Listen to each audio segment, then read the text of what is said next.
Verbo's last-minute deals make chasing fresh mountain powder incredibly easy. With thousands of homes close to the slopes, you can get epic pow, freshies, first tracks, and more. Find last-minute deals with the last-minute filter on the app. Book a private vacation rental now at Vrbo.com.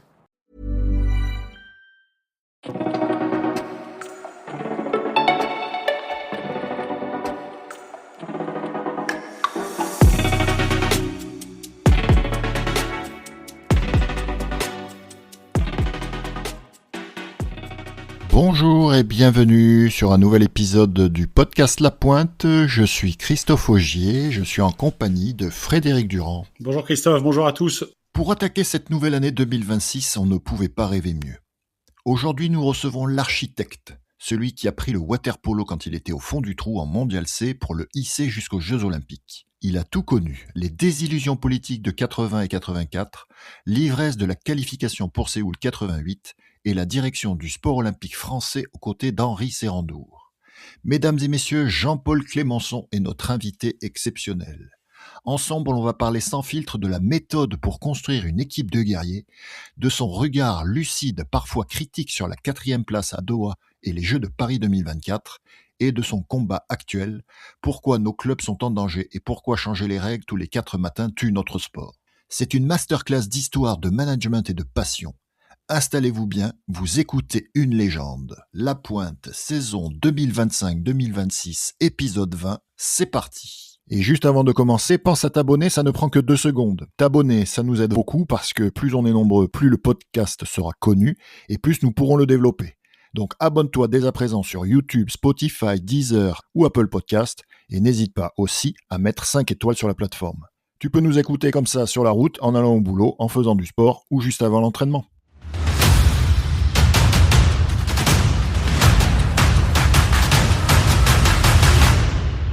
Pour attaquer cette nouvelle année, rien de mieux qu'un invité, et nous avons un invité de marque aujourd'hui, la légende du water-polo dans les dirigeants, on va dire, notamment, mais pas que. On va voir tout ça ensemble. Aujourd'hui, on accueille Jean-Paul Clémençon. Jean-Paul, bonjour. Est-ce que tu peux te présenter en quelques mots pour nos auditeurs, s'il te plaît? Bonjour à tous. Et puis d'abord, mes meilleurs vœux pour cette nouvelle année 2026, en espérant que le polo continue de progresser et se développer sur le plan national comme à l'international, il y en aurait besoin. Donc Jean-Paul Clémençon, je suis né le 30 mai 1944, joueur de water-polo de longue date. J'ai commencé au CMS Pantin, j'étais ensuite professeur d'éducation physique. Je me suis un peu écarté du water-polo en rejoignant ma culture rugby, qui était ma culture première au départ. Et puis je suis revenu au water-polo dans les années 70, considérant que il y avait quelque chose à faire. Et ayant été sollicité par la direction technique nationale pour rejoindre la DTN en 1976-77. À l'époque, Gérard Garoff m'avait sollicité. Sortais de la nouvelle NCEP avec la réputation d'être des technocrates du sport. Donc, on travaillait sur les data, on travaillait sur plein de choses, voilà. Et donc, Gérard m'avait sollicité pour rejoindre la direction technique et rejoindre Patrice Procope. Et j'ai donné mon accord parce que j'étais professeur à l'UREPS de Paris 5, où on avait mis en place les nouvelles lois d'orientation et d'Edgar Faure en 1970. Et j'ai donné mon accord à Gérard de venir à la fédération sous réserve de pouvoir promouvoir le water-polo. Et il m'a accordé 25% de mon temps. Le reste étant consacré à la natation, à la formation des cadres et à la natation synchronisée notamment. Voilà. Ensuite, j'ai eu la chance de rencontrer des personnalités. Certaines m'avaient déjà formé, comme Raymond Muller-Gosen au CMS Pantin où j'ai démarré. J'ai rejoint ensuite des personnalités comme Henri Simon, André Lochon, et puis d'autres comme dirigeants. René Joigny, un certain nombre de personnalités que j'avais côtoyées toute ma jeunesse et en qui j'avais confiance et qui m'ont fait confiance. C'est notamment Henri qui m'a confié la possibilité de créer la première équipe de France des moins de 16 ans, où j'ai pris pour la première fois des garçons comme Nicolas Gélef, Marc Rosillard et Christophe Bachelier et d'autres, dont certains étaient de grands débutants et d'autres étaient déjà des joueurs plus ou moins affirmés, mais plutôt déjà un peu affirmés, comme Marc Rosillard notamment. J'ai retrouvé des garçons que j'appréciais beaucoup, comme Joël Colchen, qui sont des amis, Victor Nataf, qui est né en 49 lui et que j'avais connu comme jeune joueur lorsqu'il était venu de Tunisie à Paris, qui était un joueur exceptionnel, je veux dire une génération qui avait connu un entraînement que nous on avait seulement effleuré avec Pushko Lemeni à l'INSEP à l'INS, c'était pas l'INSEP à l'époque quand ça s'est ouvert. Et puis notamment Jacques Mélier, qui est sûrement un des déclencheurs de mon attachement à l'entraînement. Même si j'avais commencé beaucoup plus tôt au Pantin, parce que comme j'étais l'aîné de 7 enfants, Raymond Mullegozen m'avait dit que, étant l'aîné de 7, je pouvais sûrement encadrer une équipe de 7 avec notamment 2 jeunes joueurs qui étaient mes frères. Et voilà comment j'ai commencé. En fait, j'avais 17 ans à peine. Jean-Paul, je suis très content de te recevoir parce que pour savoir où on va, il faut toujours savoir d'où on vient. Et tu as été le personnage central du water-polo français, l'architecte de pas mal de choses, des années du milieu des années 70 jusqu'à bien après. Dans quel état tu trouves le water-polo français à ta prise de fonction et quels sont tes objectifs premiers? Est-ce que tu te rappelles de ça? Oui, je me souviens très bien parce que il y avait des discussions déjà avec Henri Simon, Gérard Garoff, c'était avant qu'Henri Serrandour n'arrive d'ailleurs. Et ce qui m'avait beaucoup choqué, c'était la scission qui s'était produite au sein du monde du water-polo français. Où après les pré-olympiques de 72, il y avait déjà des fâcheries, quoi, on va dire. Et moi, j'étais marqué par le fait qu'il fallait rassembler tout le monde. D'ailleurs, une des premières choses que j'ai essayé de faire, c'était de retrouver Victor Nataf, qui entraînait la Corniche à l'époque et qui était pas très chaud pour rejoindre le monde fédéral, en quelque sorte, au départ.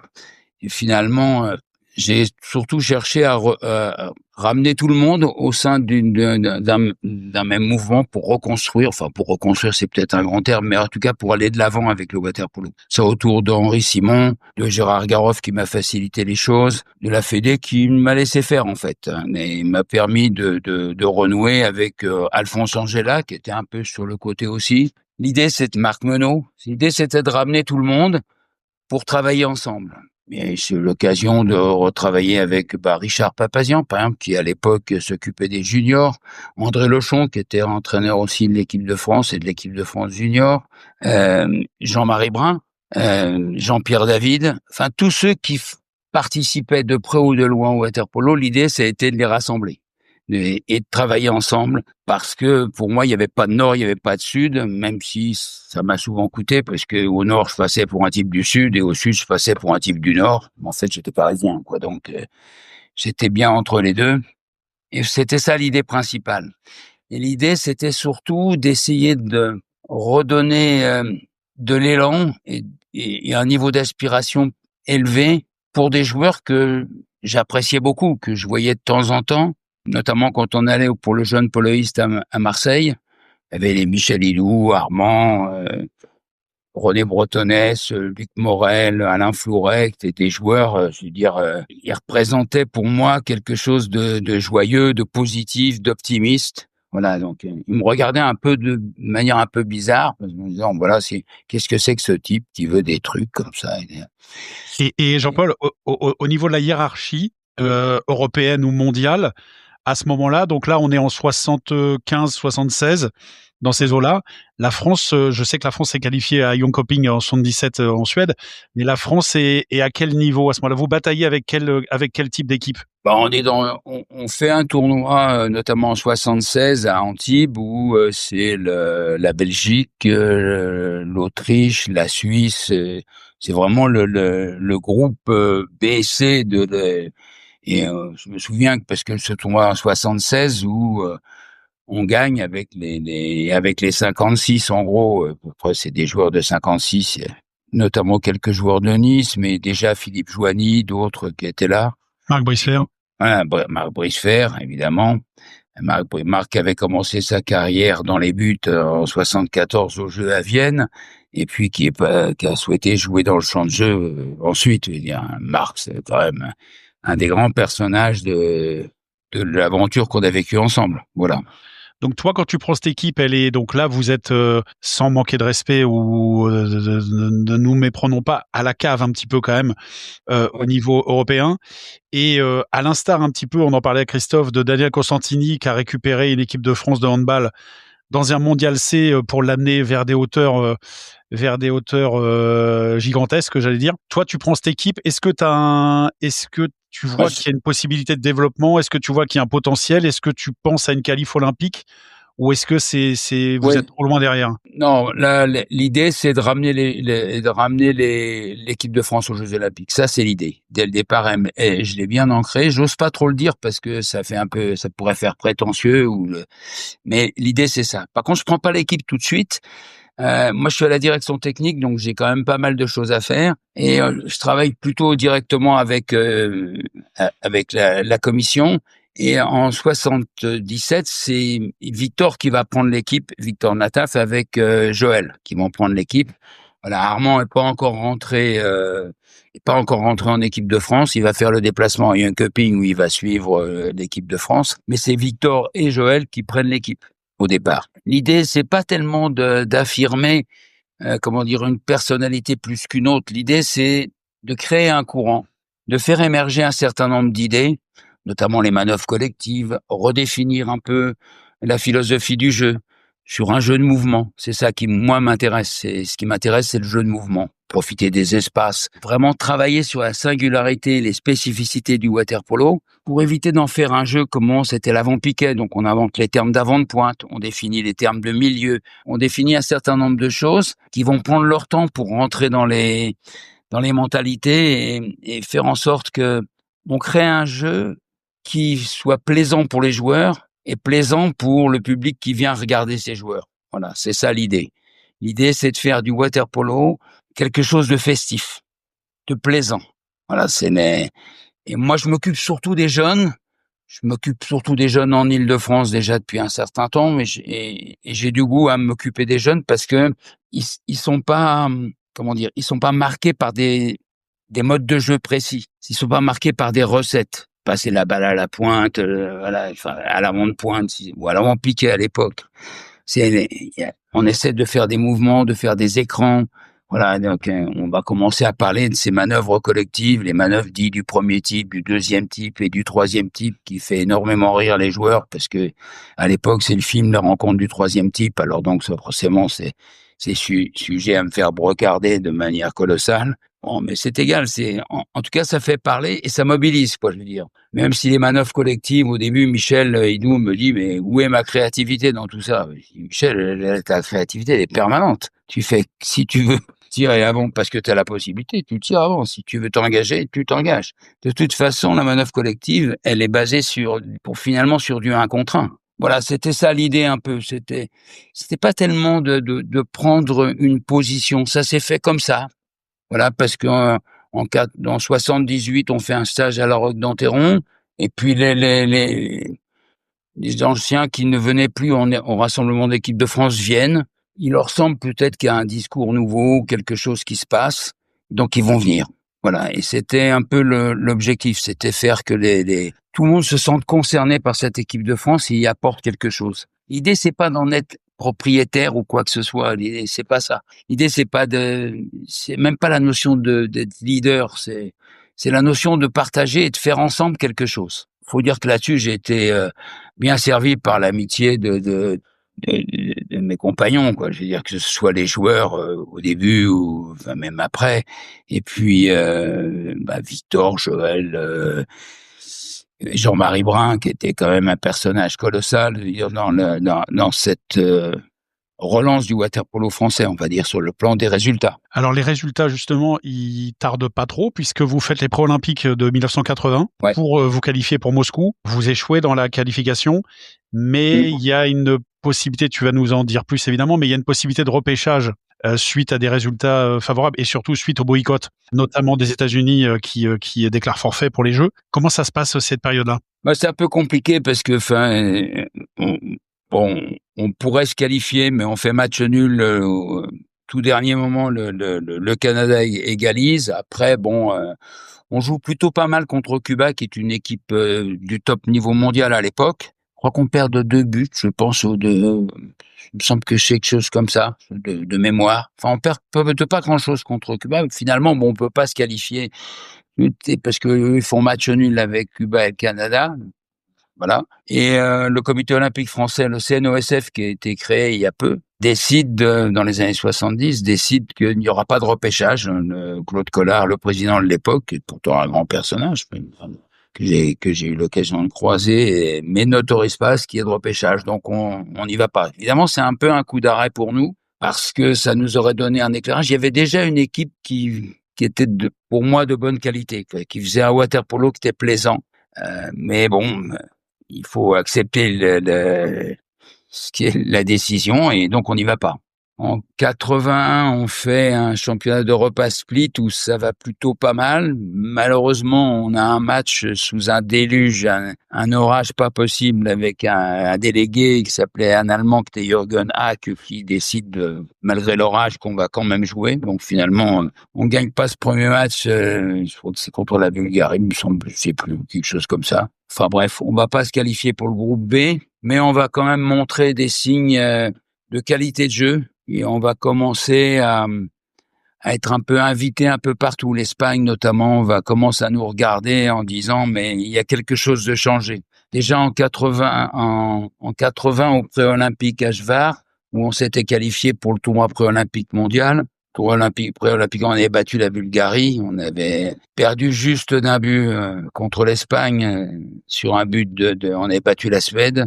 On avait fait un match assez tremblant contre la Hollande, où je me souviens, alors que on était sous le feu des artilleurs hollandais à la période. J'ai rien d'autre à dire d'intelligent que moi, je crois qu'ils sont cuits. Ils vont pas passer à côté de nos contre-attaques. Les types me regardent et finalement on leur met 4 contre-attaques derrière. Et on perdit 6 contre la Hollande, qui est médaillée de bronze aux Jeux Olympiques. Oui, c'est ce que je voulais dire, Jean-Paul. Là, on parle parce que les nouveaux qui nous écoutent, ça leur paraît un peu bizarre, Bulgarie, Suède, Pays-Bas. Mais à l'époque, c'était des nations. La Hollande est médaillée de bronze aux Jeux de Montréal et quatrième à Guayaquil en 82.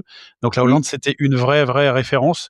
La Suède a disparu maintenant, mais c'était une équipe. Et la Bulgarie, essaye de revenir un petit peu, mais à l'époque, c'était solide.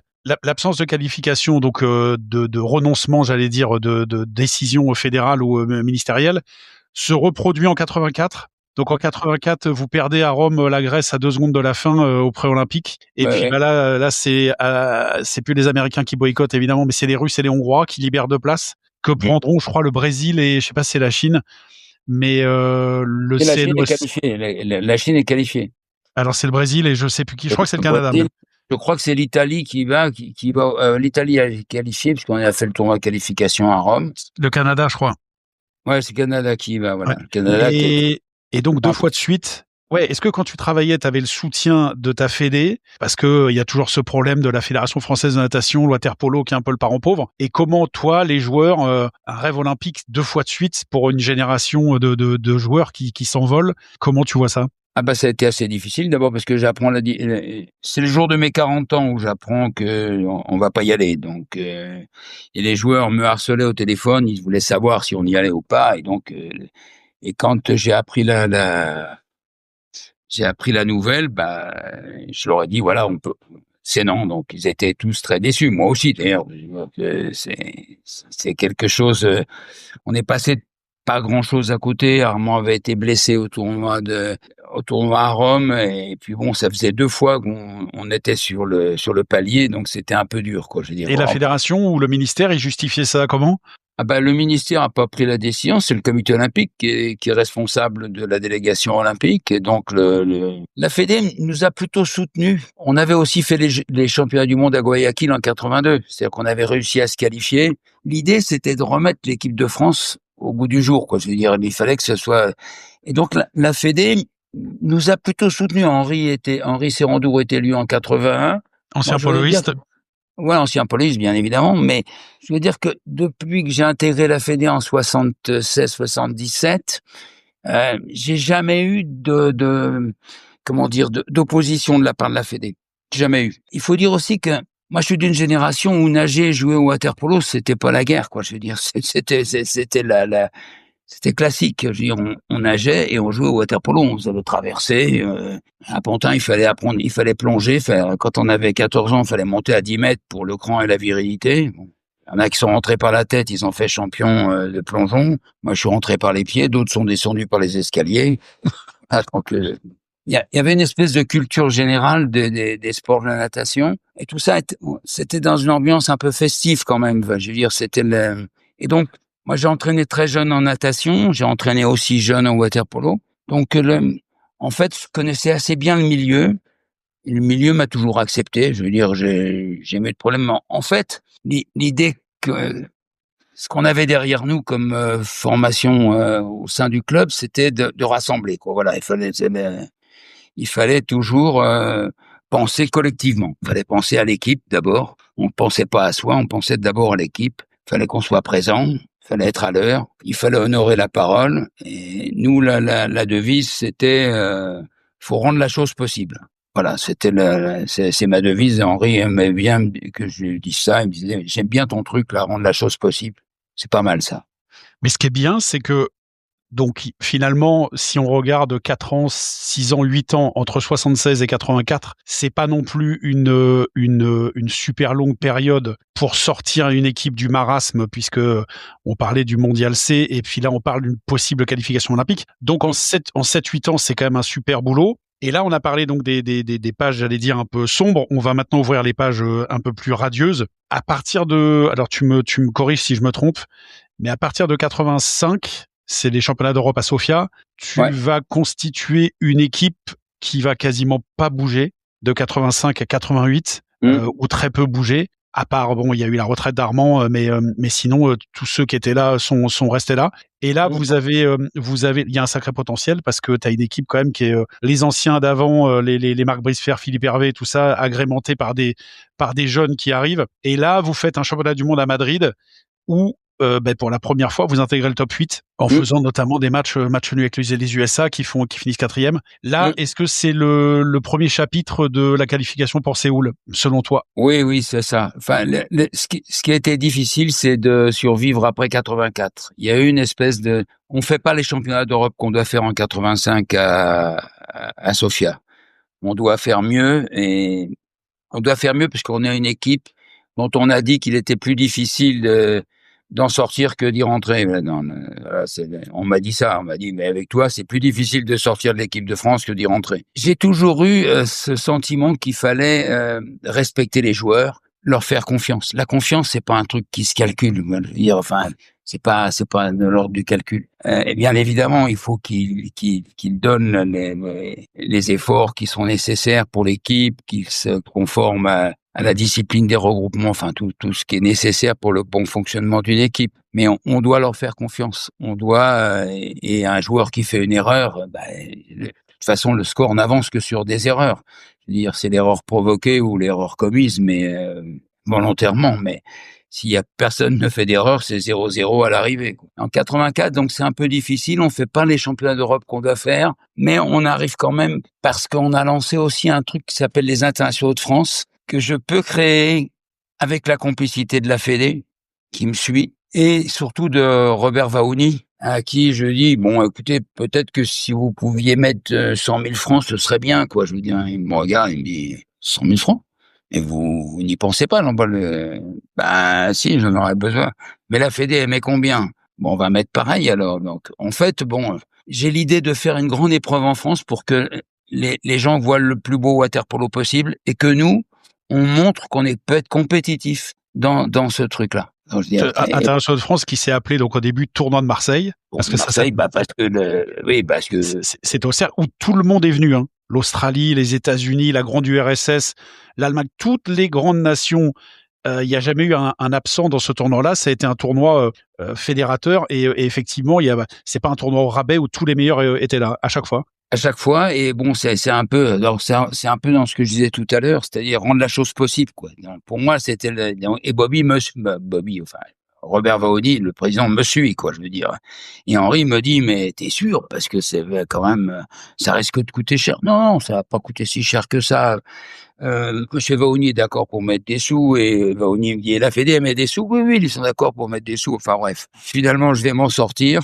On va réussir, et ce tournoi va être un vrai succès, quoi, je veux dire. Mais aussi, à l'époque, déjà, les Espagnols nous invitaient. On bat Cuba en 83 pour la première fois dans un tournoi à Palma de Majorque, où on perd d'un but contre la Yougoslavie sur un 2 contre 1, on doit tuer le match, mais finalement le 2 contre 1 est pas bien shooté. Je dirais pas qu'il l'avait pas shooté, parce que il a fait une belle carrière pour autant. Et on prend le but en retour et on perd d'un but contre la Yougoslavie, quoi, je veux dire. Mais on fait un beau tournoi, on gagne Cuba pour la première fois en 8e match. C'est-à-dire que là, pas en 7e match, le 8e, on était un tournoi à 8 à Palma, on gagne donc Cuba pour la première fois. Et donc, c'est cette idée-là pour moi d'avoir les internationaux de France. Bon, je suis suivi par tout le monde. Armand, évidemment, est partant, parce que c'est Marseille quand même. Oui, oui. Ça là, t'as quand même donc Nicolas Gélef, les deux Crouzilla, Pierrot, ouais. Armand, Boboy. Armand, Boyadjian. Non, mais qui jouent à Marseille. Donc oui, ils sont à domicile. C'est peut-être plus facile à convaincre aussi Michel Hidou, pardon. C'est plus facile à convaincre d'organiser un tournoi à Marseille. Non, mais c'est fantastique. Je me rappelle très bien de ces tournois. Parce qu'après les championnats d'Europe en 80 à Cittard, je vais faire une tournée en Ligurie, voir avec ma famille. On va faire les plages de Ligurie et voir du water-polo, un peu comment ça se passe là-bas chez les Italiens. Et donc, je me rends compte qu'effectivement, c'est bien un sport d'été aussi en Italie. Enfin, ça, je le savais, mais j'avais envie de voir comment ils travaillaient pour les jeunes, etc. Et en rentrant, j'appelle Victor et je lui dis, écoute, je vais passer par Marseille, si on dîne ensemble. Et il me dit, il n'y a pas de problème. Et je dis, écoute, j'invite Armand. Bien sûr, on dîne avec Armand. Et je dis, tu sais, il me dit, comment c'est passé le championnat d'Europe junior? C'était un peu difficile. On avait quand même quelques bons joueurs comme Yvan Augusto, comme Nicolas Gélef. Et à la rentrée, ils vont signer au Cercle. Voilà. Donc, et en 84, c'est Arnaud qui va signer au Cercle. Mais c'est normal. C'était c'est le club qui attirait la lumière. Je veux dire, faut dire que les joueurs qui composaient l'équipe étaient tous exceptionnels quand même. Et comme personnalité en plus, c'est non seulement d'excellents joueurs, de bons techniciens avec un sens tactique affirmé et ouvert sur le développement, mais ce sont des belles personnalités, quoi, je veux dire, sur le plan humain. Moi, ça, j'avoue que pour toute l'aventure qu'on a vécue ensemble, j'ai toujours beaucoup de respect pour eux tous. Je veux dire, d'abord parce que ce sont été des hommes au sens humaniste au bon sens humaniste, qui ont tous su se donner des situations. Ça n'a pas toujours été du beurre de les convaincre de se former pour avoir des situations, mais ils ont tous su construire quelque chose sur le plan personnel et apporter quelque chose à la collectivité. Ça, pour moi, c'est une des grandes satisfactions de ma rencontre avec eux. Qu'est-ce qui a été mis en place, toi, au niveau fédéral? Est-ce que tu as déjà mis des choses où il y a un discours de la fédération vers les clubs sur comment travailler justement avec ces joueurs, ou un programme adapté, ou les clubs travaillent de leur côté tout seuls? Non, on travaillait assez bien ensemble avec l'ensemble des clubs. Il faut dire qu'à l'époque, quand même, il y avait une sorte de modèle de jeu de l'équipe de France. C'est-à-dire qu'on était invité en Yougoslavie, on était invité par les Russes, on était invité par tout le monde, parce que, en gros, on avait des solutions pratiquement. Ratko Rodic me disait, bon, tes types là, si jamais ils acceptaient de jouer 10 minutes de plus comme ils jouent à certains moments, vous êtes un casse-tête pour tout le monde. Voilà, donc, et c'est vrai qu'on avait des modes de défense qui étaient très mobiles. On avait commencé, il y a déjà dans fin des années 70, on avait commencé avec la zone presse. Ça s'appelait la défense moustique. Moustique parce que c'est chiatique, quoi. Je veux dire, le moustique, il vient, tu peux pas l'attraper, donc tu presses le porteur, tu reviens à l'intérieur, coupe la route de la pointe. Donc, je veux dire, ça faisait partie aussi de l'ADN de l'équipe. C'était d'avoir une défense en mouvement. Moi, on m'avait appris quand j'étais jeune que la défense, c'était du placement et l'attaque, c'était du déplacement. Et moi, j'ai dit, mais non, l'attaque, c'est aussi du placement et la défense, c'est d'abord du déplacement. C'est-à-dire qu'il faut il faut fatiguer l'équipe adverse. Surtout que à l'époque, on avait encore 1 minute de possession du ballon. Ça a été réduit ensuite à 45 secondes, ensuite à 35. Maintenant, il y a des génies qui nous l'ont réduit à 28. Je pense que la prochaine fois, s'ils veulent moins de problèmes, il faudrait supprimer le ballon parce que ce serait quand même beaucoup plus simple. Ouais, Jean-Paul, donc il y a donc Madrid où vous rentrez dans le top 8 en battant, je vais pas dire votre bête noire, mais les Pays-Bas qui était quand même difficile à cette époque-là, et le Canada. Ouais. Et donc vous rentrez dans ce top 8 dont à part la nouvelle génération qui a fait mieux, c'est resté le meilleur résultat pendant des années, et puis vous enchaînez quand même avec un championnat d'Europe à la maison à Strasbourg, même si c'est du groupe B, mais que vous remportez. Là, les joueurs ont été lumineux, là, franchement. Avec des équipes comme la Grèce, tout ça, parce que la Grèce était à ce moment-là. Donc La Grèce, ça a été compliqué pour nous. Oui, la Grèce était présente à ce moment-là, et donc vous faites Madrid, un super résultat, vous enchaînez et arrive donc la fameuse année où vous voulez pas rater la qualif olympique 3 fois de suite, et vous avez ces pré-olympiques à Perth. Comment tu sens alors je rappelle quand même que à Perth, il y a l'Australie, il y a la Hongrie, enfin il y a la Grèce, il y a des vrais gros pays de polo. Comment tu appréhendes le truc, et est-ce que tu vois vraiment une ouverture et une vraie possibilité? L'équipe est à maturité totale pour chacun des joueurs. Comment tu vois ça? Ah bon, moi j'y crois. D'ailleurs, la preuve, c'est que je lance une invitation à tous les présidents de club pour rejoindre le tournoi pré-olympique. Et d'ailleurs, Cornel Marculescu, le directeur de l'époque, me dit: mais toi, t'es un drôle de mec, parce que si tu te qualifies pas, tes types vont te couper la tête. Mais j'ai dit: écoute, de toute façon, faut bien finir. Je veux dire, moi, je pense que c'est bien qu'ils viennent, parce que c'est le bout du monde. L'Australie, ça fait rêver, c'est bien. Et donc voilà, donc. Ils sont tous venus? Il y a Galingani qui est venu, Guidom n'a pas pu venir, Robert Vaouni est venu. C'est beau ça.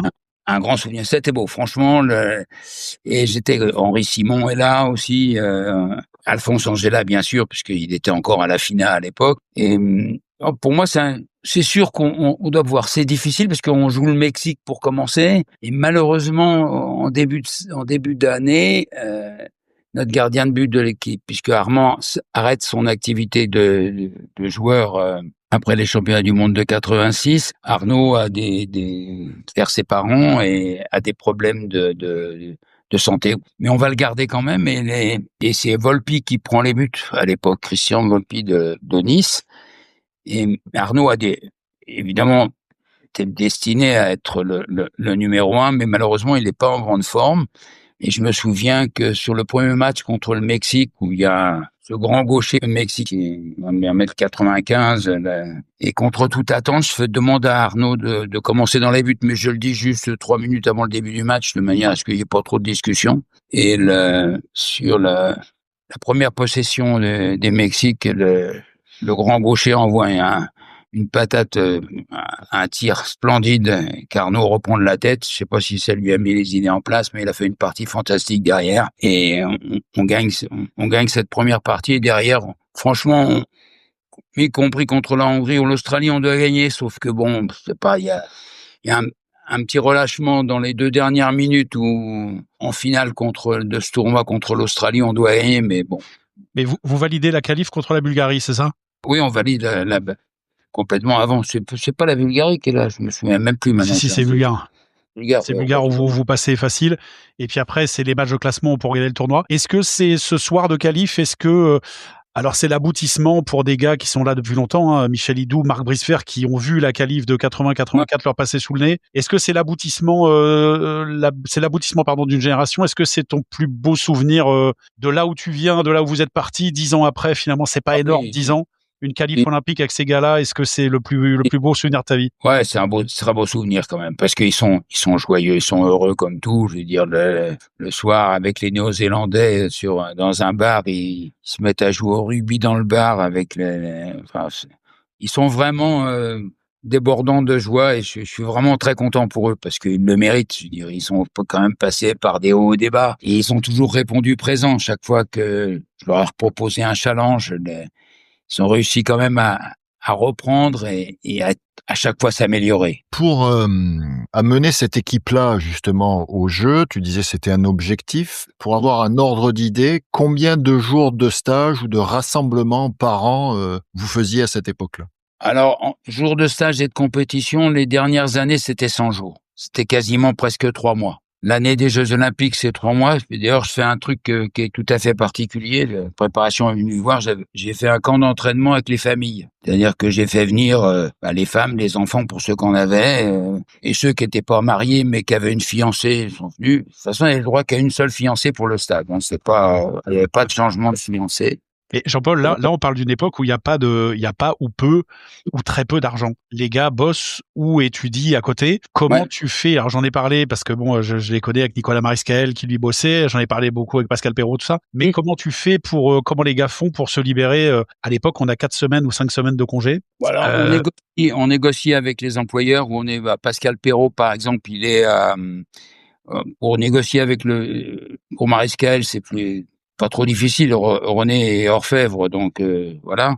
Mais Nicolas va à l'école du Louvre. Pascal Perrault, il était à l'INSEP. Oui. C'est-à-dire qu'il avait créé un truc avec Joël. On avait créé un centre d'entraînement à l'INSEP, non pas pour en faire une équipe, mais pour permettre à ceux qui étaient universitaires de suivre leurs études universitaires, notamment le professorat d'EPS. D'ailleurs, il en reste beaucoup aujourd'hui, les 66, 67, 64, 65 qui sont passés par là. Ils ont obtenu soit le professorat d'EPS, soit ils ont fait d'autres études. Mais aujourd'hui, je vois encore des Frédéric Baudet qui entraîne Charenton, qui est passé par là, Bruno Andrieux, enfin d'autres qui... Donc là, t'as l'adhésion totale du groupe. 100 jours, c'est beaucoup. Là, tout le monde est à fond pour la qualif et t'as pas de défection. Non, il y a pas ça a pas toujours été un long fleuve tranquille parce que bon, c'est pas toujours facile pour les garçons de se libérer. C'est pas toujours facile non plus sur le plan de leur vie personnelle parce que quand on part un long moment, la jeune fille avec laquelle ils vivent, c'est pas forcément mise en concurrence avec tout ce temps-là passé à jouer au ballon, c'est pas forcément le meilleur signe d'attachement qu'ils peuvent montrer, quoi. Et Séoul, donc vient le fameux tournoi, donc le Graal. Ouais. Vous faites un tournoi, vous devancez la Chine et la Corée du Sud, donc vous finissez 10e. Ouais, on aurait pu faire mieux, on passe à côté. C'est ce que j'allais te poser comme question. Est-ce que parce que là, t'avais quand même t'avais l'émergence, la confirmation d'un gars comme Pierrot. T'avais des défenseurs comme hors pair, hein, Marco, Marc Brisfer. T'avais Pascal Perrault. T'avais Nicolas devant. Enfin, je vais pas tous les citer, mais t'avais une équipe quand même. À mon sens, il manquait peut-être juste un gaucher dans cette équipe.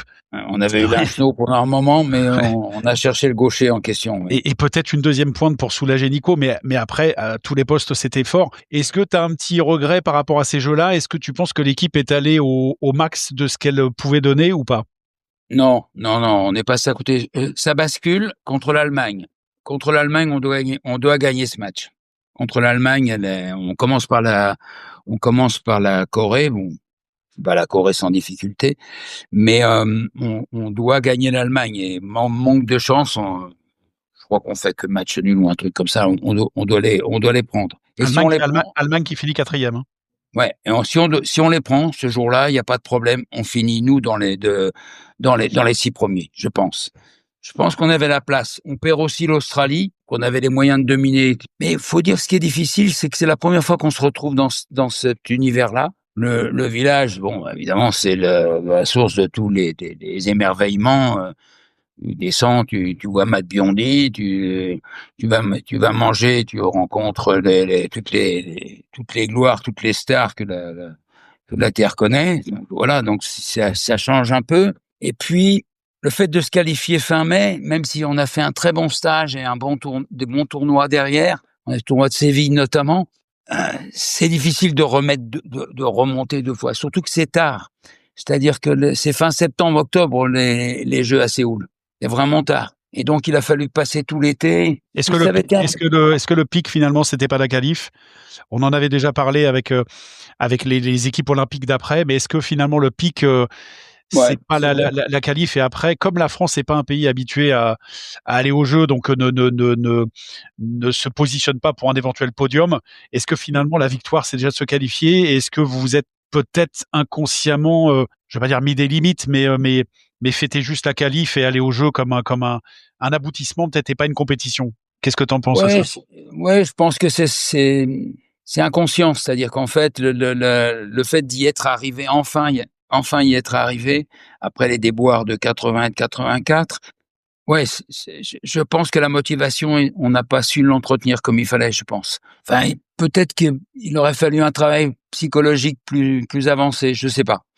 Ça m'a souvent interrogé parce que je me suis demandé, et puis moi j'arrête aussi après, en 88. Après, je passe la main. Je me dis, ça fait quand même un certain nombre d'années que je suis là. Comme m'avait dit un joueur, ah, c'est vous, Clémenceau, oui, c'est votre père qui entraînait l'équipe. Je me suis dit, bon, là, il y a un truc quand même. Ça fait longtemps que je suis là quand même.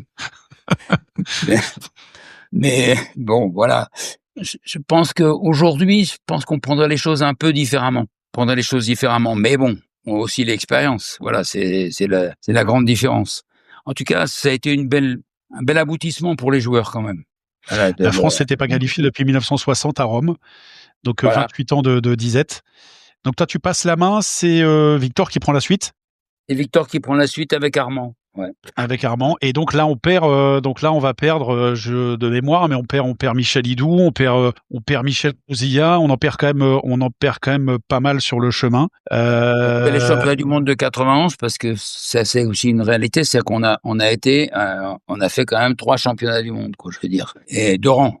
Alors que dans les années 80, on savait que ça existait, mais on n'avait aucune idée d'y aller, quoi. Je veux dire que même les championnats du monde junior, on savait même pas que ça existait. C'est pas que dire à quel point on était au top, quand même. Ouais, puis championnat du monde à l'époque était tous les 4 ans, donc fallait, quand tu faisais 3 championnats du monde, c'était une période de 8 ans. Il y a Perth en 91, et puis il y a la possibilité à nouveau d'avoir une Olympiade à Barcelone. Ouais.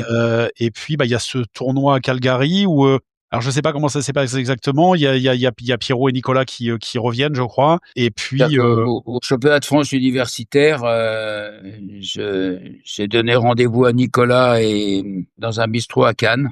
Il y a les championnats qui sont là, et je leur dis que, compte tenu de leur forme, ce serait pas mal qu'ils viennent aider l'équipe. Voilà. Donc ça se passe comme ça. Pour rappel, pour les gens, Pierrot finit 2e buteur des Jeux de Séoul. Et qui était un joueur quand même qui a longtemps été le fer de lance, et qui a été un joueur qui avait tout. Et Jeannot était un bon joueur aussi, c'était gardien de but, Jean Garceau. Et Pierrot qui est un 61, que je fais venir en équipe de France de jeunes d'abord. Voilà, Pierrot qui a une position dans l'eau, une facilité, une coordination, et surtout une très bonne vista. Il défend à la fois très bien, et en même temps, pour moi, c'est le genre de joueur qu'on cherchait à avoir, on cherchait à développer, à la fois des joueurs qui défendent bien, mais qui en même temps tirent. Pour nous, un des mantras c'est le tir. C'est-à-dire, il faut que l'espace d'attaque se définisse par rapport à des tireurs en périphérie. C'est pour ça qu'il y a Marc Brisfer, il y a Pascal Perrault aussi qui a du tir, Michel Hidou. On a de quoi faire sur la périphérie pour créer un espace d'attaque, c'est-à-dire un espace où on peut pénétrer et ramener la défense sur sa ligne de but.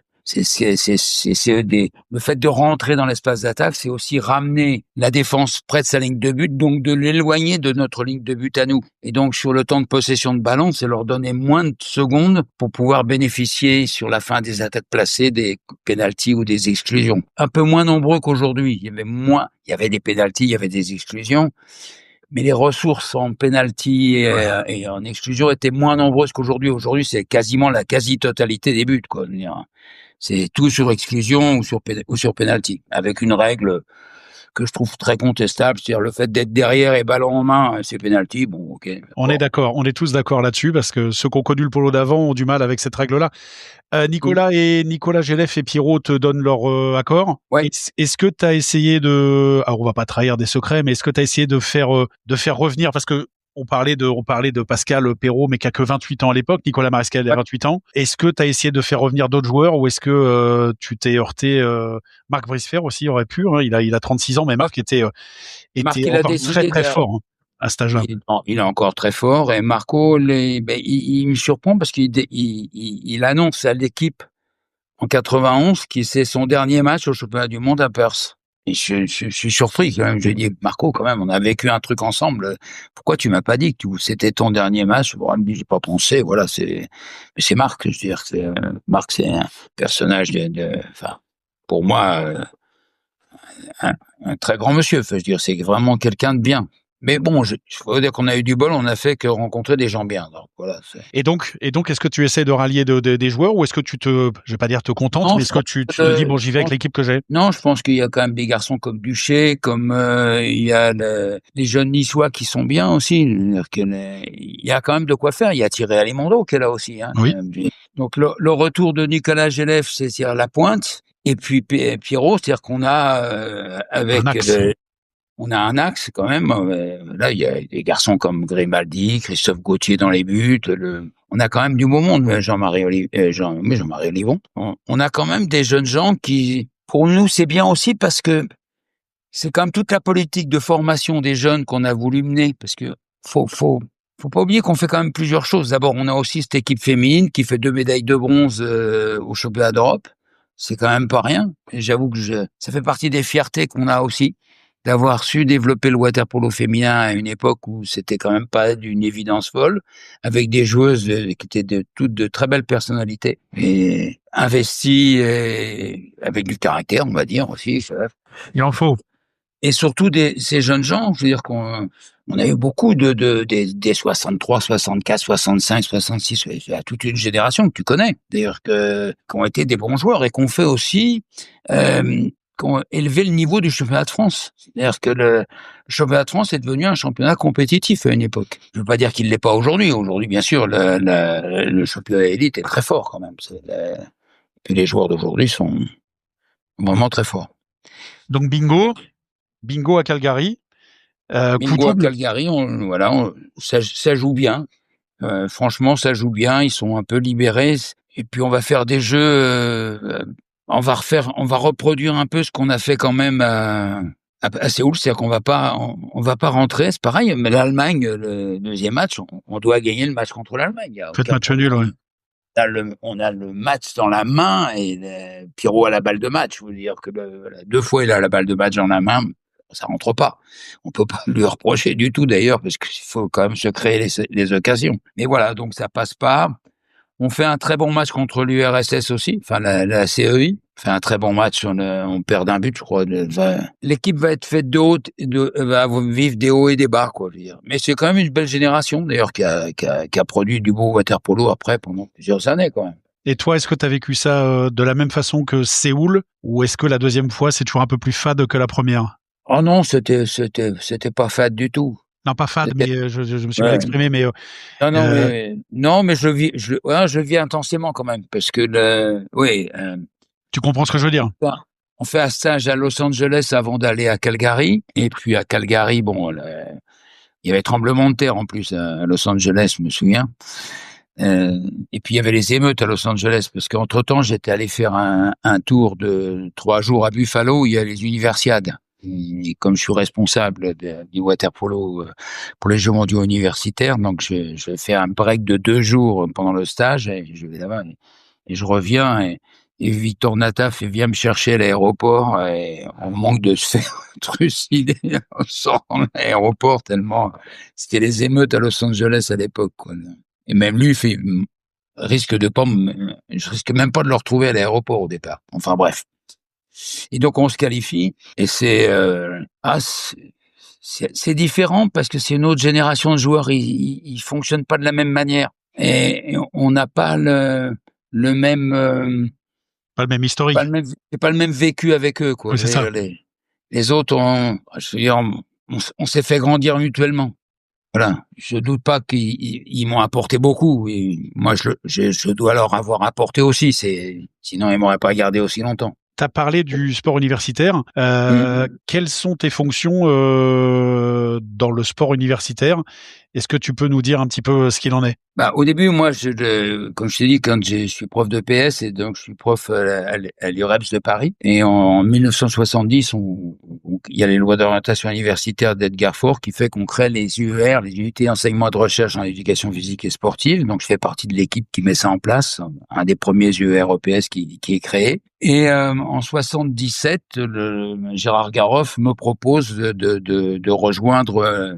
On cherche un directeur directeur pour le water-polo universitaire, et donc on me propose de prendre cette fonction bénévole. Donc je vais à l'Universiade de Sofia où j'organise ce tournoi universitaire de water-polo. Je vais y rester d'ailleurs à la FIJU pendant 42 ans. En fait, j'ai pas beaucoup d'imagination, le fait que je suis affilié à un truc, j'y reste. Tu as été président de la Fédération internationale du sport universitaire. Non, j'ai pas été président. J'ai été responsable direct. J'ai été dirigé le water-polo universitaire pour le président de la commission jusqu'en 2015. Ensuite, j'ai été président de la commission des universiades d'été. Voilà. J'ai organisé l'universiade de Taipei et à Taïwan et l'universiade de Naples en 2019. Et puis après, j'ai arrêté parce que quand même, j'approchais des 80 ans, donc il fallait lâcher le truc quand même un peu. Après Barcelone, il y a eu alors il n'y a pas eu un trou noir, mais il y a eu un trou, une disette olympique jusqu'en 2016, donc pendant 24 ans. Comment t'as vécu un petit peu ce water-polo-là, les années 90, années 2000, avec des joueurs qui...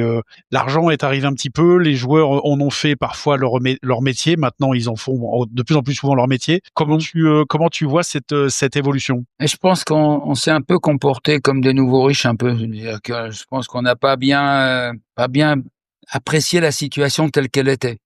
Beaucoup d'étrangers sont venus parce qu'effectivement le paysage était attrayant. Je pense que c'est bien qu'il y ait des joueurs étrangers qui viennent parce que ça apporte des regards sur l'entraînement, et c'est bien qu'il y ait des coachs étrangers aussi. Mais bon, on a aussi quand même pas mal de jeunes gens en bonne santé à qui on peut apprendre le sport et leur permettre d'aller plus loin que ce qu'ils pensent auquel ils pourraient aller, quoi. Je veux dire, d'ailleurs, on voit bien aujourd'hui, j'ai vu jouer l'équipe de France sur le France-Hongrie là à Georges Valeret il y a un petit mois là. Franchement, ils sont épatants. Je veux dire, alors on parlait de capacité au tir, là il y en a. Je veux dire que vraiment, j'ai trouvé ça très très intéressant, vraiment.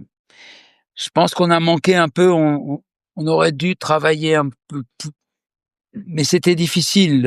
J'avais commencé à créer ce qu'on appelle une vision de ligue, c'est-à-dire avoir un cahier des charges pour que les clubs de division nationale répondent à un certain nombre de besoins, aussi bien en termes de formation que de structuration, etc. Après, les moyens qui étaient disponibles sont surtout allés vers du recrutement.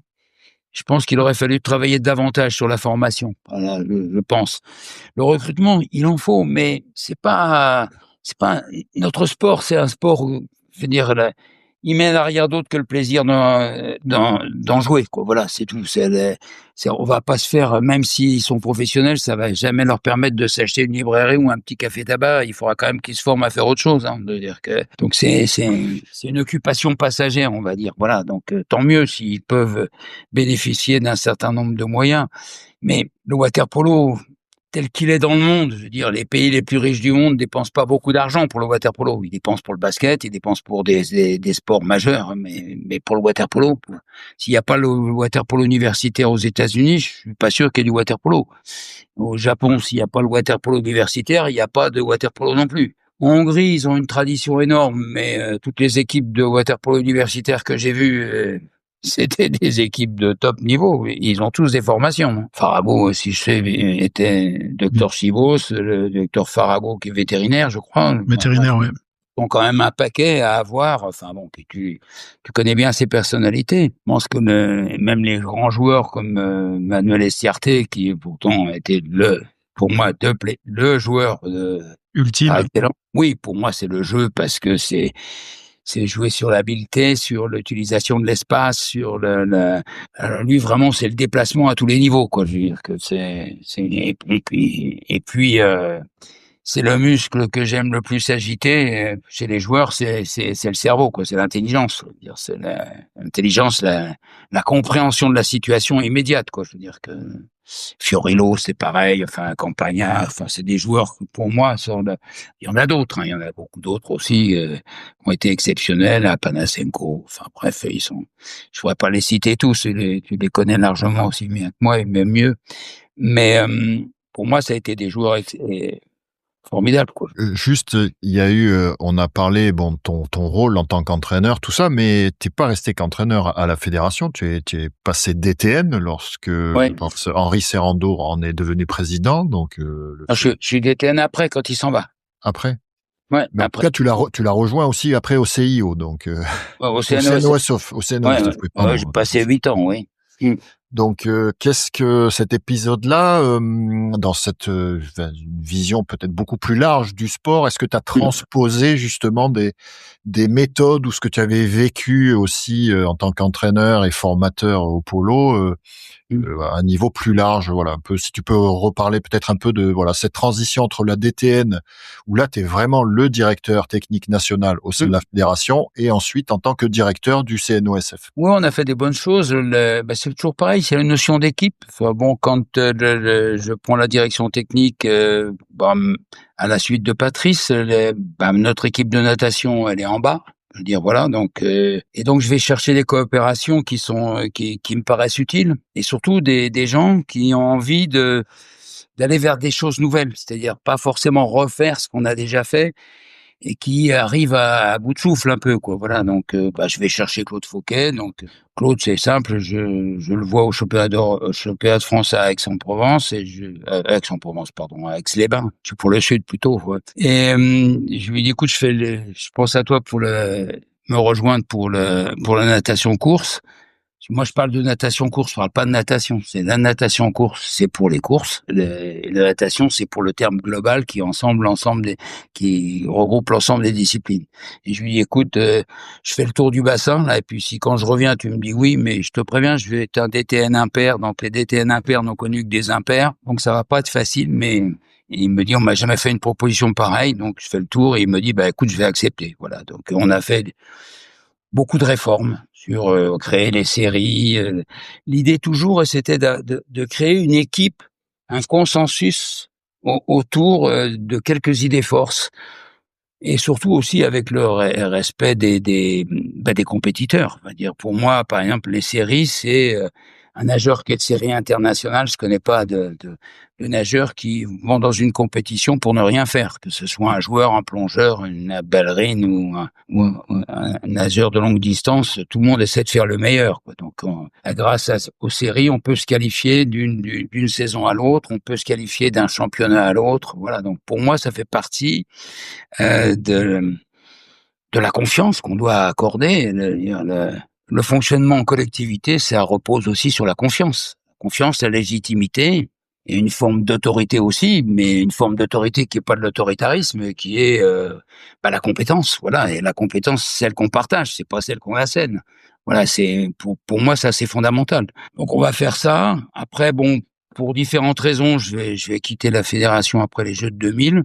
J'ai fait en gros ce que j'avais à faire, voilà. Donc on me propose soit d'aller au cabinet de Marie-Georges Buffet, soit d'aller au comité olympique. Donc voilà, Madame Buffet dira à Henri, il ira au comité olympique, ça durera plus longtemps, ce qui n'est pas faux d'ailleurs. Ça a duré 8 ans, voilà. Donc Jean-Paul, c'est pas DTN du polo que tu as été, c'est DTN de toute la Fédération française de natation. Oui, non, mais c'est important de le préciser, t'es pas DTN adjoint du polo, tu as été en charge de toute la Fédération française de natation. Et après, tu vas au comité olympique.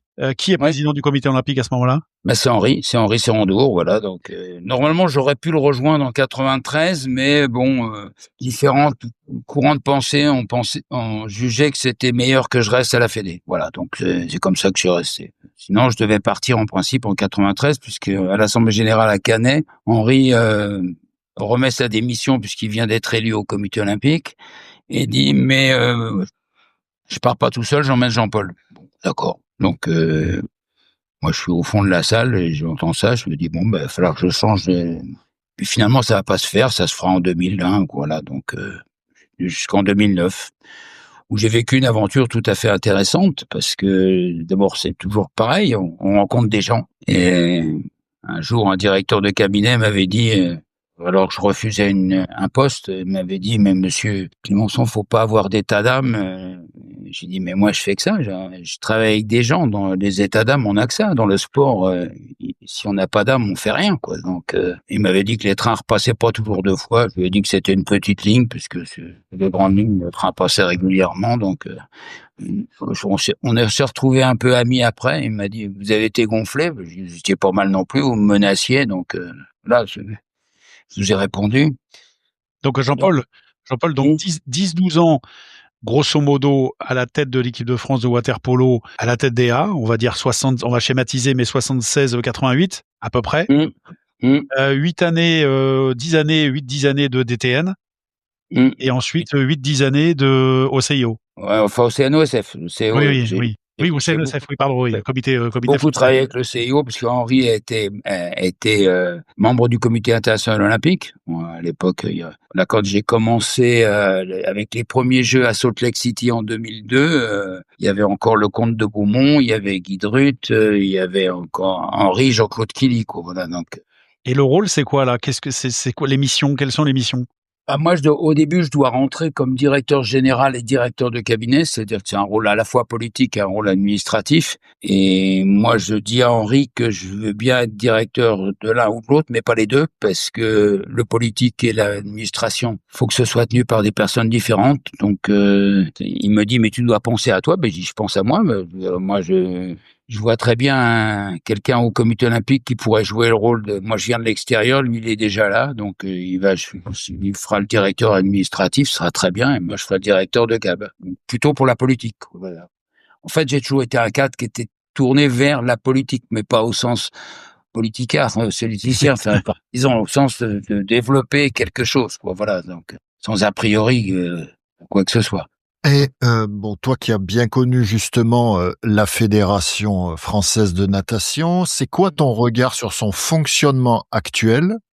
Et si tu étais toujours en poste, est-ce qu'éventuellement tu changerais des choses ou qu'est-ce que tu mettrais en place? Je pense qu'il faudrait qu'on se parle davantage. Alors j'ai pas de récrimination particulière. Non, je pense qu'on vit une période d'intense difficulté. Enfin, moi, je le vois avec le club. On a beaucoup de mal à accéder aux piscines. Et le problème numéro 1 qui se pose déjà aujourd'hui aussi bien, c'est l'encadrement et l'accès au bassin. Ça, c'est vraiment très, très difficile. On voit bien, il y a un manque de maîtres nageurs. Je fais partie de la génération qui a créé le BESAN, qui a été supprimé. On voit bien aujourd'hui qu'il manque un certain nombre de maîtres nageurs. Il y a des BPGF, il y a aussi des DE et des DES.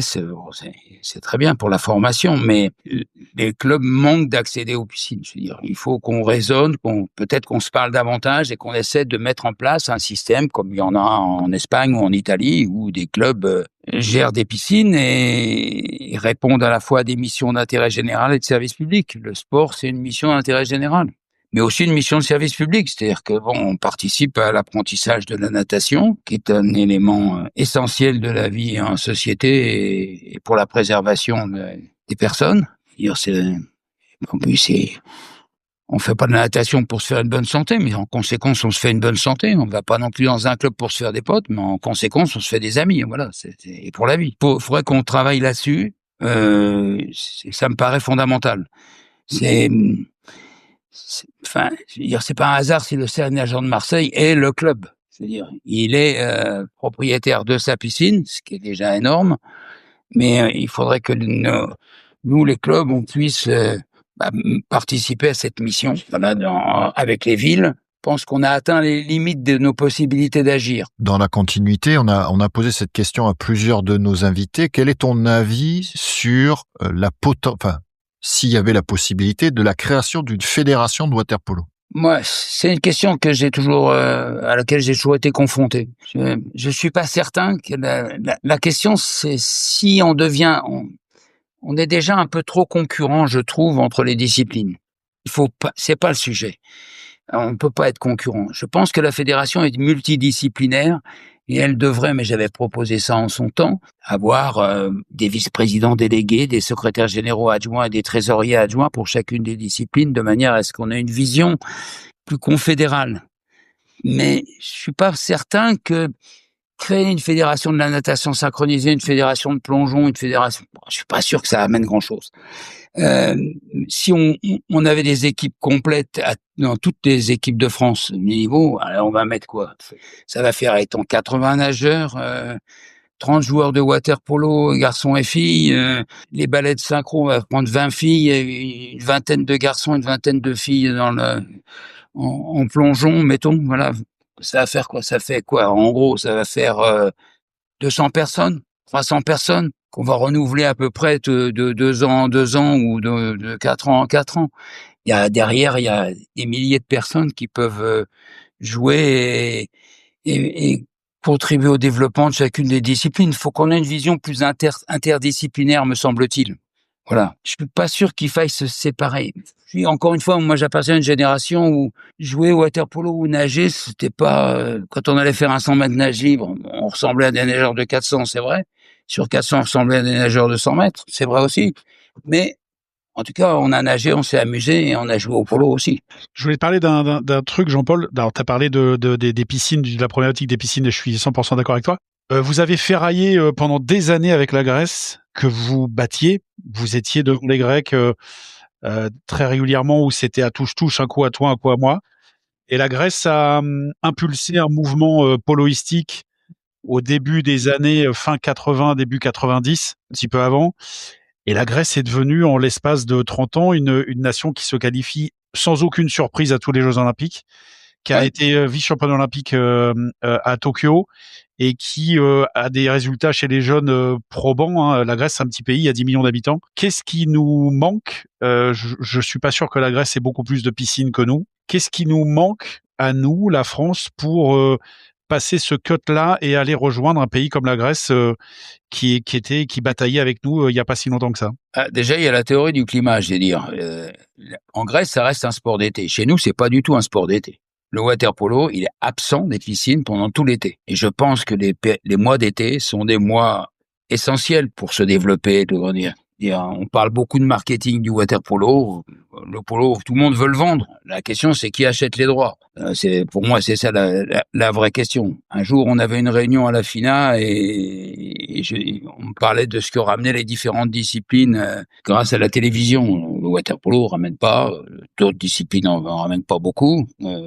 La natation en ramène, le plongeon en rapporte, voilà, l'open water aussi. Mais nous, on vend pas de ballons de water polo à la plage. Quand je vais à la plage, il y a des ballons de toutes sortes, mais il n'y a pas de ballons de water polo. Pratiquement, il y a très peu d'endroits, à part dans les pays méditerranéens, en Italie, en Espagne, en Grèce, où on joue tout l'été. Et nous, il y a pratiquement pas d'endroits, à part au Cercle, peut-être, quelques rares endroits, le Havre à une époque, qui est avec sa piscine Océane, oui, je sais que tu connais bien. Joël connaît bien aussi. On faisait le tournoi du Havre quand j'étais plus jeune, voilà, on jouait au polo l'été. Et ça, c'est un développement qui nous manque, je pense. Nous, les piscines, elles sont fermées à l'activité pendant tout l'été. Voilà. Et donc, je pense qu'il faudrait qu'on puisse jouer. Alors, il y a le polo dans la mer, oui, d'accord. Mais ouais, c'est quand même pas simple à mettre en place. Et puis, avec les vagues, je pense qu'il y a des piscines où on pourrait jouer le soir ou en début de matinée, voilà, sans faire injure au public ou empêcher ceux qui veulent nager de nager. Donc la Grèce, elle a une volonté politique, mais elle a aussi des clubs qui sont puissants avec ils sont des clubs de socios aussi. Hein. Il y a des clubs d'armateurs, des clubs qui combinent la voile, le canoë, qui combinent d'autres activités, comme en Espagne. Je veux dire, quand on va au CN Barcelone, en Espagne, on voit bien, sur le bord de la plage, il y a des petits voiliers, c'est sur des sociétés qui offrent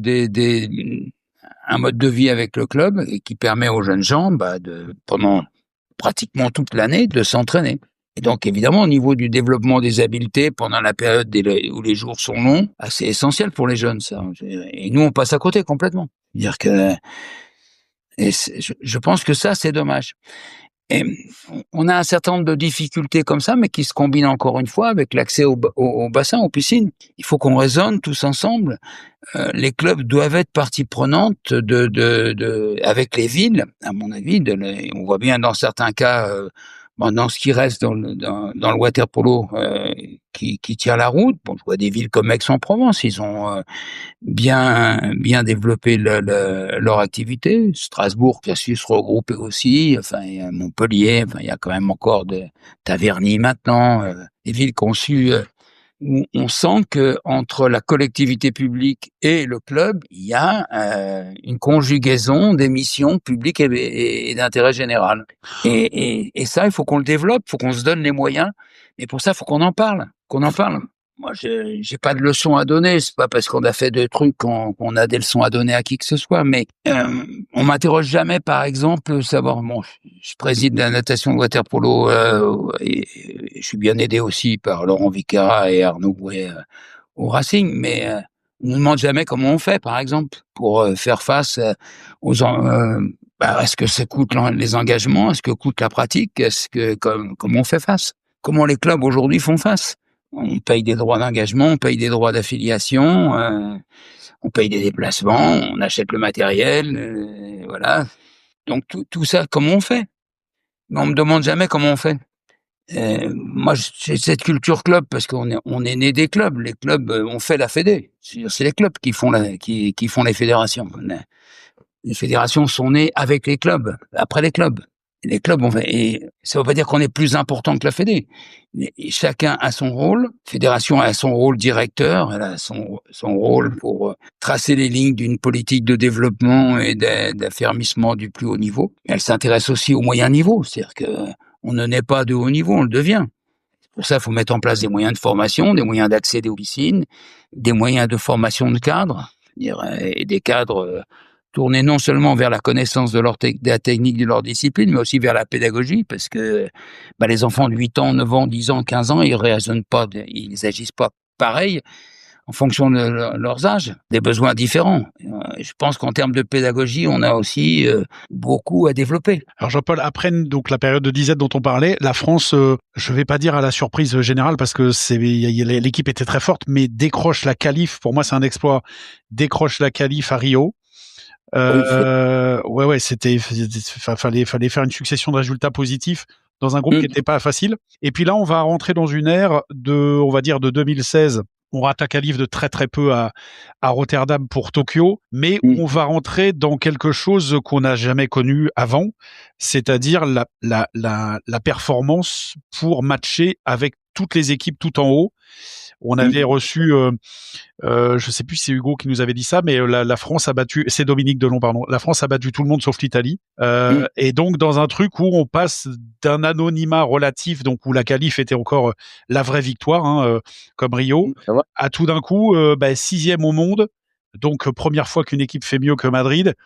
Et puis ce fameux résultat de Doha, où on finit 4e en perdant au penalty, demi-finale qui aurait pu nous amener quand même, faut réaliser, vers une finale mondiale. Comment t'as suivi ça et c'est quoi ton analyse un petit peu là-dessus? Je pense que depuis quelques années, depuis 2016, alors faut dire que le résultat, c'est vrai que Mehdi met le dernier penalty, mais il y a aussi Rémi qui stoppe les penaltys. Je veux dire, Rémi Garceau, on met beaucoup, et j'apprécie beaucoup Mehdi, qui est un joueur exceptionnel, avec un bras remarquable, mais il faut aussi, je pense qu'il faut aussi saluer la performance de Rémi, qui lui arrête les pénaltys aussi. Parce qu'il y a ceux qui les mettent et puis il y a lui qui les arrête, et c'est ça qui nous fait passer. J'oublie pas aussi que le rôle d'Alexandre Camarasa, qui égalise, qui va chercher le but. Et Alexandre, que j'ai souvent vu jouer en universitaire, mais que j'avais vu jouer aussi en équipe de France, bien sûr, mais que j'avais suivi en universitaire, était un joueur absolument remarquable sur un poste qui est quand même un des postes les plus difficiles qui soit dans les sports collectifs. Je veux dire, avant de pointe au water polo, c'est quand même particulièrement difficile. Bien alimenté, enfin bien, je vais pas dire secondé, mais il y avait une doublette quand même, Camarasa, Romain Blary, qui on met un petit peu Romain qui est antérieur un peu. Oui, mais qui est quand même un sacré joueur, qui a évolué, qu'on oublie de temps en temps, mais qui a évolué 5 ans en Espagne, qui a évolué en Italie, et qui était un sacré avant de pointe aussi. Donc vas-y, je te laisse continuer. Comme Bodegas qui revient aussi.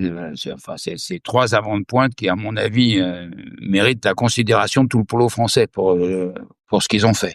Parce que c'est quand même des postes vraiment très difficiles. Et donc, moi, j'ai suivi ça et c'est vrai que c'est un résultat un peu heureux quand même, mais c'est un résultat formidable parce que ça leur permet de bien marcher. Ils font des jeux, ils font pas les jeux tout à fait qu'ils devraient faire, mais bon, c'est vrai aussi Là, que tu parles de Rio ou de Paris, là? de Rio, oui.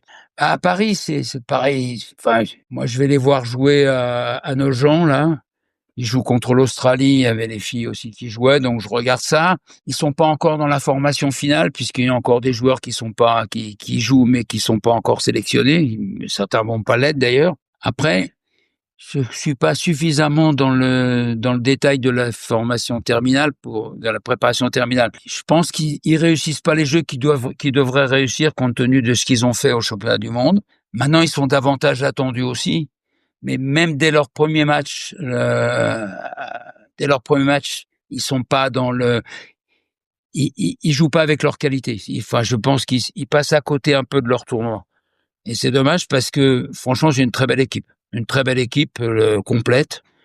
Il y a je vois des garçons comme un Cabrier aussi là, contre la Hongrie dernièrement. Là, c'est Bouette là, ils ont une vision quasi, une précision quasi chirurgicale dans le tir. Et moi, j'apprécie ça parce que je vois tellement de joueurs qui tirent dans le déplacement du gardien et ceux qui sont capables de monter assez haut pour tirer dans le replacement du gardien. C'est-à-dire, le gardien, pour qu'il stoppe la balle, faut qu'il mette ses yeux le plus possible à hauteur du ballon. Donc, plus le type est haut, plus c'est difficile pour lui. Et plus il va sortir, plus il va avoir les mains qui lui donneront le moins d'appui, solide.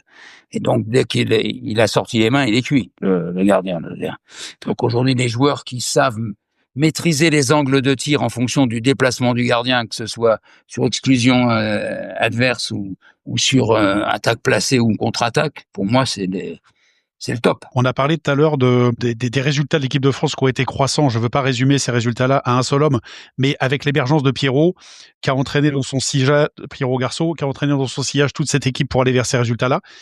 Là, on a un Thomas Vernoux que je considère moi comme le meilleur joueur du monde parce que il peut occuper quasiment tous les postes de l'attaque et puis à un niveau très très élevé. Comment tu vois l'émergence toi t'as vu beaucoup de joueurs en réel et tout ça. Comment tu vois l'émergence d'un talent comme ça est-ce qu'il te bluffe non, il est franchement bluffant. Le dernier but qu'il met contre la Hongrie, franchement, ça souffre même pas. Il y a même pas un semblant un soupçon d'hésitation.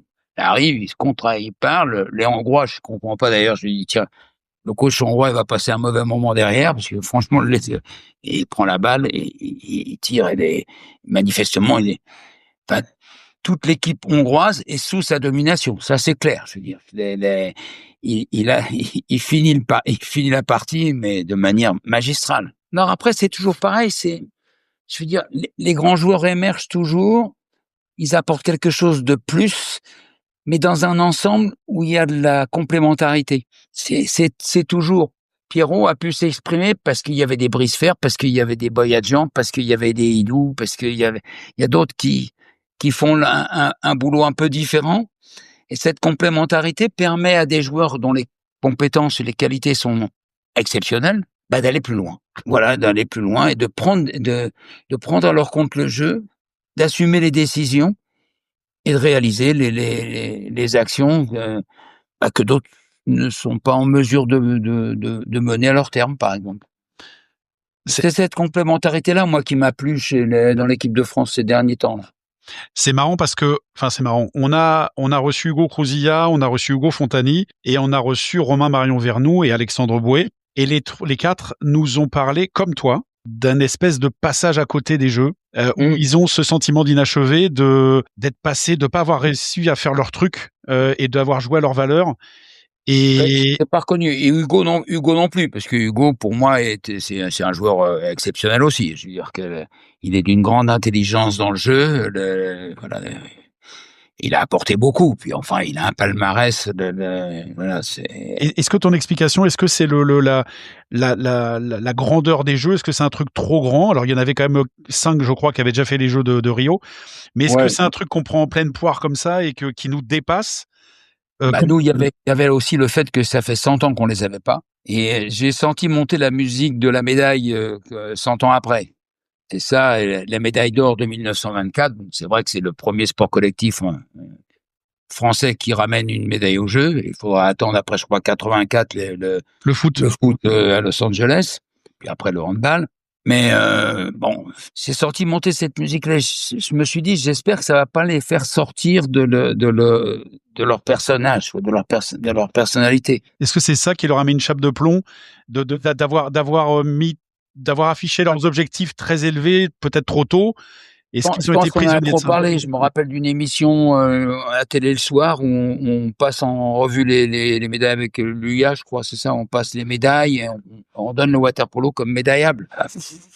Moi, j'avais envie de dire non, mais faut avancer masquer les mecs là. Faut créer la surprise. Faut pas la jouer le remake d'il y a 100 ans. Il y a 100 ans, c'était une autre époque. C'est pas le même jeu, c'est pas le même. Ça. Je pense que peut-être que ça les a perturbés, je sais pas. En tout cas, pour moi, ils ont pas donné ce qu'ils pouvaient donner comme sur ce qu'on a vu d'eux et qu'ils donnaient à comprendre d'eux-mêmes. Je les ai pas trouvés à la hauteur de leur dimension, y compris Thomas Vernoux, qui, je suis d'accord avec ton analyse, c'est pour moi des joueurs.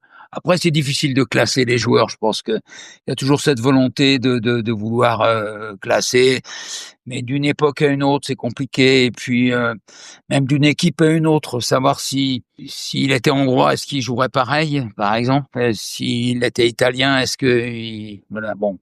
On en a un qui a joué pour l'Italie, on a aussi Hugo qui a joué pour le Monténégro. Donc on a vu que les grands joueurs, ils étaient capables de jouer partout, quoi. Je veux dire que. Mais bon, après, je regrette pour eux parce que c'est quand même c'était exceptionnel de jouer à la maison. Ça. Puis ça a été des jeux de très beaux jeux. Voilà. Je regrette un peu que ça nous laisse pas plus de place pour le water-polo après. Mais c'est l'héritage, mais Justement, Jean-Paul, tout à l'heure, tu as dit que, et je suis 100% d'accord avec toi, que c'est les clubs qui faisaient la Fédé, c'est les clubs qui faisaient l'équipe nationale. La Fédé aide aussi les clubs, voilà. Oui. On fait équipe, quoi, voilà. Mais là, nous, on l'a évoqué très souvent avec Christophe dans différents épisodes. L'après-Jeux Olympiques est extrêmement douloureux au niveau des clubs, puisqu'on a perdu, pas perdu définitivement, mais en tout cas qui peuvent plus évoluer en élite.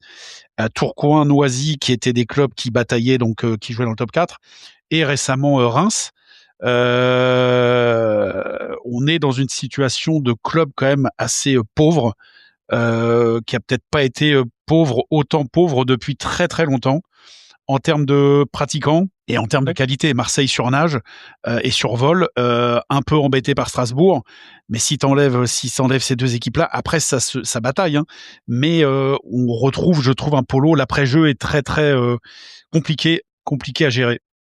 Il me semble que c'est déjà depuis un moment, enfin, quand on était aux affaires à l'époque, c'était très attentif au fait pour ça qu'on voulait développer le polo universitaire. L'idée, c'était d'avoir une base assez large, plus large, parce que se donner les moyens, c'est aléatoire de vouloir faire sortir des sportifs de haut niveau. Il faut une méthode, effectivement, faut mettre les moyens, mais faut-il tomber sur des garçons ou des filles qui ont le goût et les qualités pour. Après, il faut le travailler, tout ça. Il faut qu'il y ait du monde quand même, parce que on voit bien, même dans des sports où ils sont nombreux comme au foot, il y en a peut-être 1 sur 100 000 qui arrive à conjuguer son niveau avec le niveau professionnel, 1 sur 100 000 joueurs de foot licenciés. Nous, il me semble qu'on manque un peu de cette base. Il nous faudrait une base beaucoup plus élargie et on voit bien aussi que les crédits ont diminué, les fédés ont moins d'argent. Le budget des sports a été diminué. Si c'est ça l'héritage, c'est quand même affligeant. Je veux dire que on a besoin de moyens. Et le sport aujourd'hui, ça reste quand même un des moyens qui contribue à la bonne éducation. Je veux dire, voilà, parce qu'on y apprend des choses. Le sport nous enseigne des choses, mais on y apprend aussi par soi-même des choses. On se découvre, on se découvre un peu ce qu'on est capable de faire. On se découvre aussi des amitiés, on se découvre des obligations, on se découvre des devoirs et des facilités. Voilà, c'est aussi un moyen d'éduquer la jeunesse et pas seulement la jeunesse, mais aussi les gens plus âgés. Vous voulez dire quelque chose, Christophe? Oui, bah c'est un peu le propre du sport en général. On revient sur les valeurs fondamentales du sport, le sport qui fédère, le sport qui rassemble. Et c'est effectivement, moi je travaille dans le sport, je trouve que c'est effectivement dommageable. C'est un peu ce qui ressort actuellement, c'est cet héritage qui n'est pas au rendez-vous en fait. Je trouve pour moi, on parle souvent des valeurs du sport. Pour moi, c'est le terrain. Le sport est un terrain d'exercice de valeurs humaines. Parce que bon, on n'a pas le monopole de la générosité, on n'a pas le monopole de la solidarité, on n'a pas le monopole du goût de l'effort. La sculpture, la peinture, la littérature, la musique, c'est quand même pas fait non plus pour pour des gens qui seraient démunis. Hein. Je veux dire que mais le sport est un terrain d'exercice parce qu'on est confronté à des exigences. C'est la loi ici et maintenant. Je veux dire que c'est quand il faut tirer le penalty. Tu parlais des championnats du monde de 86. Quand en 86 on est mené 4-0 et on gagne 5-4 et qu'à 2 secondes de la fin il y a un penalty. Je regarde les joueurs, et il y en a qu'un seul qui me regarde et je sais que c'est lui qui va tirer le penalty. Mais à ce moment-là, il faut le faire. Philippe Hervé. Voilà, ici et maintenant, faut le faire. Et ça fait partie. Bon, Fifi reste un ami pour toujours, mais même bien au-delà du penalty. Mais voilà, le sport, c'est un terrain d'exercice de valeurs humaines, savoir prendre ses responsabilités, mais comme faut les prendre dans la vie, pour un boulot qu'on assume, pour une coopération qu'on établit, voilà. Tu vois. Le sport a ça d'avantageux, c'est que c'est un terrain d'exercice vivant. Voilà, c'est qu'il faut le faire tout de suite, immédiatement. Là, après, bon, il y a des périodes dramatiques où des gens ont dû faire des choix, pour entrer en résistance, apporter à manger aux autres. Sauver des mecs dans la mer, enfin voilà. Mais le sport nous prépare à ça, peut-être. Voilà. Entre autres. Voilà, donc non mais c'est pour ça que j'aime mettre en avant le côté des valeurs humaines. Ce sont des valeurs humaines. Le sport, c'est que le terrain d'exercice, quoi. Ouais, mais c'est un mot que tu as beaucoup employé et je pense qu'il sera un des peut-être le titre de cet épisode. Je voulais te poser Oui. une question sur, tu l'as un peu évoqué brièvement tout à l'heure, mais c'est quoi ton regard sur les règles actuelles du polo et ce changement de règles assez permanent, je dirais, ces derniers temps? Je suis un peu affligé parce que, j'ai milité pendant des années pour venir au 25 mètres. C'est-à-dire que j'avais organisé les championnats du monde à Dunkerque. J'ai organisé 2 championnats du monde junior. Quoi, l'idée de la formation, c'est pas une idée qu'on a passé comme ça uniquement pour le fun. J'ai organisé les championnats du monde junior en 89 à Canet-en-Roussillon, et puis ensuite à Dunkerque avec pour la première fois 23 équipes. L'idée, c'était d'ouvrir le water polo sur le monde et de permettre à des équipes juniors d'en débattre, alors qu'au niveau des équipes nationales seniors, c'est beaucoup plus difficile de faire rencontrer certaines équipes. Et on avait déjà joué avec des règles nouvelles, c'était la règle des 3 small ball, small field of play, c'est un petit champ de jeu et avec un joueur de moins. On avait fait ça. Et malheureusement, l'Europe nous a un petit peu cisaillé le truc et ils sont revenus. Mais je pense qu'on change trop souvent de règles. On est passé de non-possession, il n'y avait pas de temps de possession du ballon. C'était la passe à 10. Quand Choisy-le-Roi est champion de France en 62, les mecs, ils ont mené. Après, les autres ont plus jamais revu la balle. Hein. Ils se la passaient, c'était mort. Hein. Après, avec ça, on est arrivé à la règle de possession d'1 minute. Puis on est descendu à 45, puis 35. Là, je ne sais pas quel est le lumineux qui a pensé à 28. Je veux dire, faire changer tous les systèmes de chronométrage, de passer de 30 secondes à 28. Je vois vraiment pas l'intérêt. Je ne sais pas si c'est au prix d'un calcul savant qui m'aurait totalement échappé, mais pourquoi pas. Mais bref, je trouve qu'on change beaucoup trop. Il y a des bonnes choses, par exemple, le fait de 25, le corner, c'est un bon truc. Moi, j'avais modifié déjà pas mal de choses quand j'étais à la finale, même avant, puisque la faute offensive, c'est sur ma proposition que ça s'est fait en 86. C'est-à-dire qu'avant, une faute provoquée en attaque, c'était une exclusion. Une contre-faute, ouais. Voilà. Ouais, on dit contre-faute, c'est ça qui m'épate. C'est-à-dire que le polo a ça de balèze, c'est qu'il est capable d'utiliser des mots. La contre-faute, je sais pas, la faute offensive, oui. La contre-faute, c'est pas. Mais la contre-faute qui comptait dans tes fautes graves. Hein. C'est-à-dire que tu faisais trois contre-fautes dans le match. Ça, voilà. un arbitre, pour s'il t'aimait pas, il te mettait une petite contre-faute d'entrée de jeu et voilà. Alors aujourd'hui, il siffle facilement des fautes offensives, ce qui permet d'aérer le jeu, quoi. Je veux dire que rapidement, si les arbitres suspectent les gens de se pousser les uns les autres, ils sifflent des fautes offensives et on repart de l'autre côté à tout va. Donc ça éclaircit un peu le jeu. Mais est-ce que tu trouves, Jean-Paul, qu'on a gagné en lisibilité ?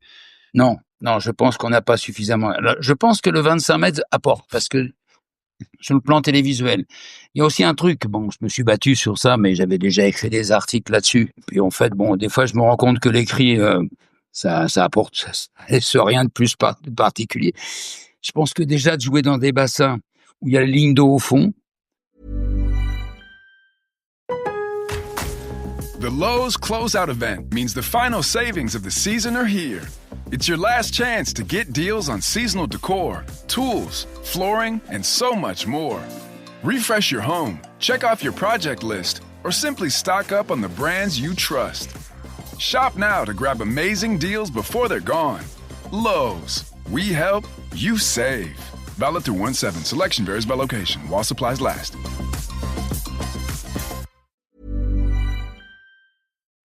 Ça cache la perspective, quoi. Je veux dire, des beaux champs de jeu, j'en ai vu, comme par exemple au jeu de Londres, où il n'y avait pas de ligne au fond du bassin, les jeux d'Atlanta. Mais quand il y a les lignes de nage au fond, ça trouble la perspective. J'avais proposé qu'on mette des toiles pour qu'on puisse voir les joueurs comme on voit dans travers d'un verre d'eau, quoi. Qu'on puisse voir le mouvement corporel, quoi. Je veux dire, on est toujours en train de penser que on s'attrape le maillot, qu'on se file des coups de poing. Le jeu est pas vraiment. Oui, on se pousse, mais on se pousse poitrine contre poitrine, épaule contre épaule, mais c'est pas le water-polo est pas pour moi. Si je prends la définition du rugby, c'est un sport de combat collectif. Au collectif de combat, il y a du combat chez nous, mais c'est du combat sans pousser. Je pense que il y a trop de coups francs, trop de fautes simples. C'est en gros une centaine par partie, c'est beaucoup trop. J'ai milité pendant des années sur le droit de rafuter, c'est-à-dire de s'appuyer, se dégager. On avait déjà permis de ne charger qu'avec un seul bras.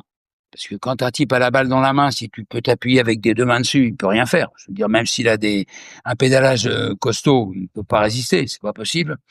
Donc, faut donner une égalité de chance à l'attaquant et au défenseur. Pour ça, il fallait réduire le droit de charge. Il faut permettre aux défenseurs de se mettre à distance. La plupart des bons joueurs aujourd'hui, sans se faire prendre par l'arbitre, poussent avec la main libre sous l'eau pour se dégager, donner les 10-20 centimètres supplémentaires pour balancer son tir. Voilà, donc, mais bon, les arbitres les voient pas. Quand ils les voient, ils sifflent faute offensive. Quand ils les voient pas, ça fait but ou ça fait tir, quoi. Voilà, donc, mais je pense qu'il y a trop de fautes simples et que toutes les fautes simples sur l'exécution d'un coup franc, c'est une faute grave. Donc, on est dans l'économie du jeu où 95% des buts sont sur réparation, soit sur exclusion adverse, soit sur penalty. Et ça, c'est pas raisonnable. Pour moi, je pense qu'une partie, c'est l'économie d'une partie, c'est la manière dont on consomme et on produit les richesses qui vont faire le score à la fin sur les buts. Ça permet d'identifier les forces et les faiblesses. Aujourd'hui, tout le monde joue à peu près pareil. Tout le monde joue pour obtenir des exclusions. Comme on a réduit le temps d'exclusion, il y a de plus en plus d'exclusions, puisque avant, en gros, les équipes les plus fortes, elles marquaient sur, en gros, à 60%. On a dit, il y a trop de buts, donc on va réduire le temps de réparation. Donc, on est passé à 20 secondes. Résultat des courses, comme on marque moins, on cherche davantage l'exclusion. C'est tout. Donc, il y a beaucoup plus, la finale olympique, à laquelle j'ai assisté. C'était pas le plus beau match qui soit, hein. Je veux dire, c'est le plus beau match pour l'équipe qui a gagné, c'est clair. Enfin, c'est tous que des buts sur réparation. Il me semble qu'il y en a qu'un qui échappe, qui est pas un but sur penalty ou qui est pas un but sur exclusion. Voilà. Et encore, Jean-Paul, maintenant, t'as le coup franc direct qui permet quand même de te créer une occasion sans forcément te la créer. Tu juste un coup franc. Dis-moi, j'ai une question. je vais revenir au JO. Toi qui étais dans les arcanes quand même, évidemment beaucoup plus que nous. Est-ce que il a été question ou pas, et c'est pour ça que je voulais ton avis, de la disparition à un moment donné du polo? Est-ce que le polo a été menacé de disparition au JO ou pas? Ouais, il y a eu une tendance à un moment.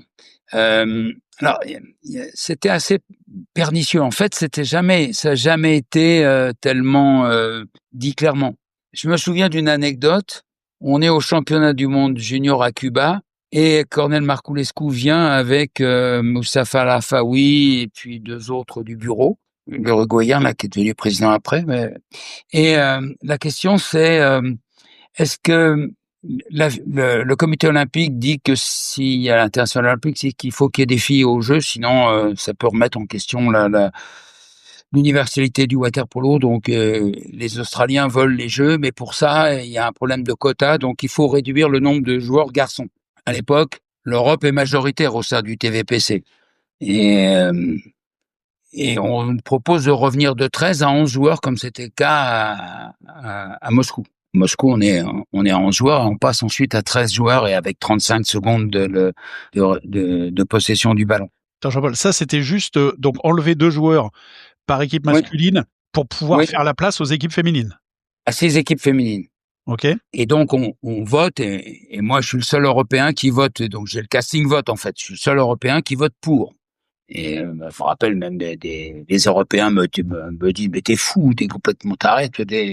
Cornel me dit mais toi t'es fou toi, hein, parce que tu vis en Europe et tu vas pas te faire des amis. Je me dis mais si on montre pas ça, on est faible. On montre qu'on est capable de laisser la place aux filles parce que c'est bon pour l'universalité de notre sport. Et ça c'est une reconnaissance qui est forte. Résultat des courses, on a dit qu'on allait passer à 11. On avait les Australiens évidemment étaient d'accord, les autres membres sud-américains et américains étaient OK. Ils étaient pour le water-polo féminin. Et donc on a donné l'accord pour les 11. Résultat, le CIO n'est pas revenu sur les 11. On a gardé nos 13 et on a eu nos 6 équipes féminines. Et à ce moment-là, le polo a plus été menacé. On n'a plus entendu parler de la menace. Il y a juste eu un moment où on nous reprochait implicitement de ne pas pouvoir publier de classements nationaux, internationaux des équipes, de classement des équipes nationales. C'est-à-dire qui est le numéro 1 mondial. C'est le champion du monde, d'accord, mais avec les différentes équipes. Alors, on avait, avec Coach Roy Mini et la commission, on avait fait un espèce de classement avec des points attribués en fonction des différentes compétitions ou des tournois amicaux. Ça faisait un classement. Puis ça s'est calmé. Aujourd'hui, le classement, il est plus publié. Enfin, la présence des États-Unis aussi dans ce sport-là, avec donc des résultats, ils ont encore été médaillés aux Jeux 2024, et le poids quand même des USA dans le comité, dans le CIO, aide quand même à maintenir, parce que c'était devenu à un moment donné un championnat européen, les Jeux. Si tu enlèves l'Australie et les US, le reste c'était compliqué. Aucune équipe autre qu'européenne, à part les Jeux de Saint-Louis en 1904, n'a jamais gagné les Jeux olympiques. Aucune équipe européenne, à part l'Australie qui ouvre le débat chez les filles. Ça a été, mais je pense qu'il y a eu des bonnes périodes pour le water-polo.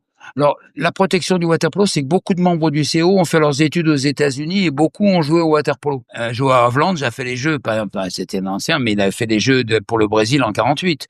Il y a beaucoup de membres du CO qui ont fait leurs études aux États-Unis et qui ont joué au water-polo. Et pour ça, j'ai pas le souvenir que le CO était vraiment menacé, que le CO ait vraiment menacé le water-polo. Mais par contre, pour l'évolution des règles, tout a toujours été difficile. Enfin, j'ai milité, par exemple, pour que au championnat à Madrid, j'étais avec Théa De Witt et Théa, je dis à Théa, écoute, les filles, elles lancent le poids, c'est pas possible, il faut un ballon qui soit plus petit, comme pour les autres sports co. Elle m'a dit, mais j'ai les mêmes droits que toi. Je lui dis, bah oui, t'as les mêmes droits que moi, c'est sûr, mais tu mesures 1m78, moi 1m80, mais ta main est plus petite que la mienne. Elle a regardé, elle m'a dit, oui, t'as raison. Elle dit, bah, j'ai dit, ouais, il faut faire un plus petit ballon.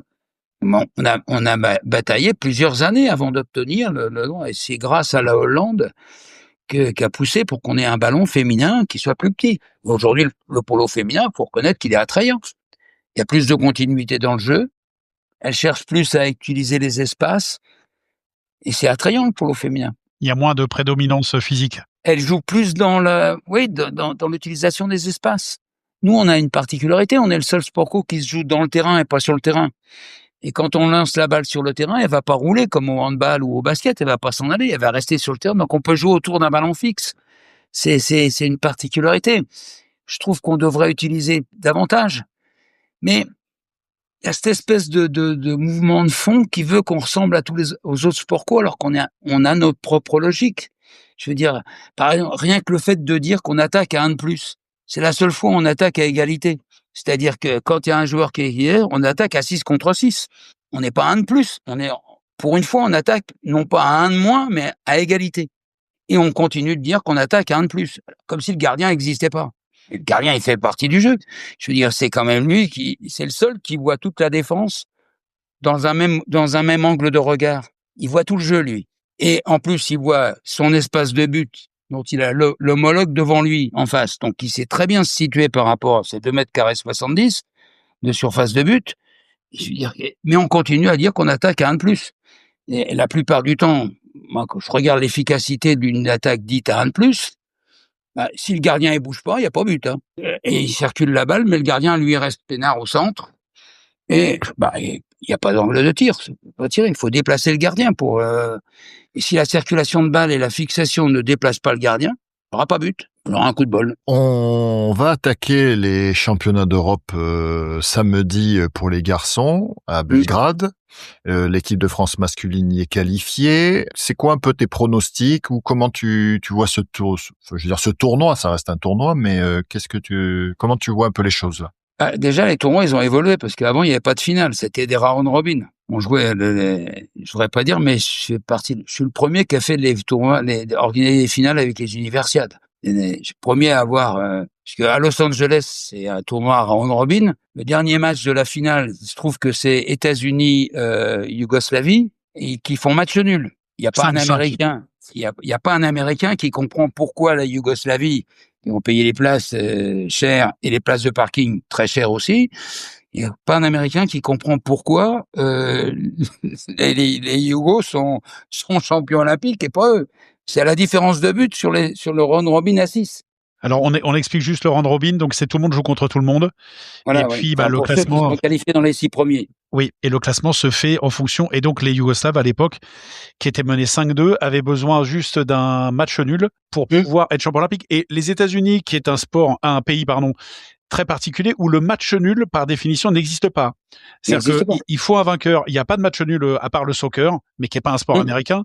Mais le basket, il faut une prolongation jusqu'à ce que tu gagnes. Le baseball, le football américain, ils ne comprennent pas ce que c'est un match nul. Et ils comprennent d'autant plus pas que tu puisses ne pas être champion olympique en ne perdant pas. Moi, quand je fais ça à l'universiade, je me fais engueuler par tout le monde. Je dis, je vais faire une finale parce qu'il y en a marre. Moi, je veux dire, que ce soit dans n'importe quoi, au tennis, le dernier match, il faut qu'il y en ait un qui gagne et un qui perd. Moi, j'avais discuté avec Craig Wilson, qui est le fameux gardien de l'équipe des États-Unis, et il dit, 40 ans après, il comprend toujours pas comment il n'est pas champion olympique en n'ayant pas perdu un match. Exactement. Pour lui, c'est une anomalie.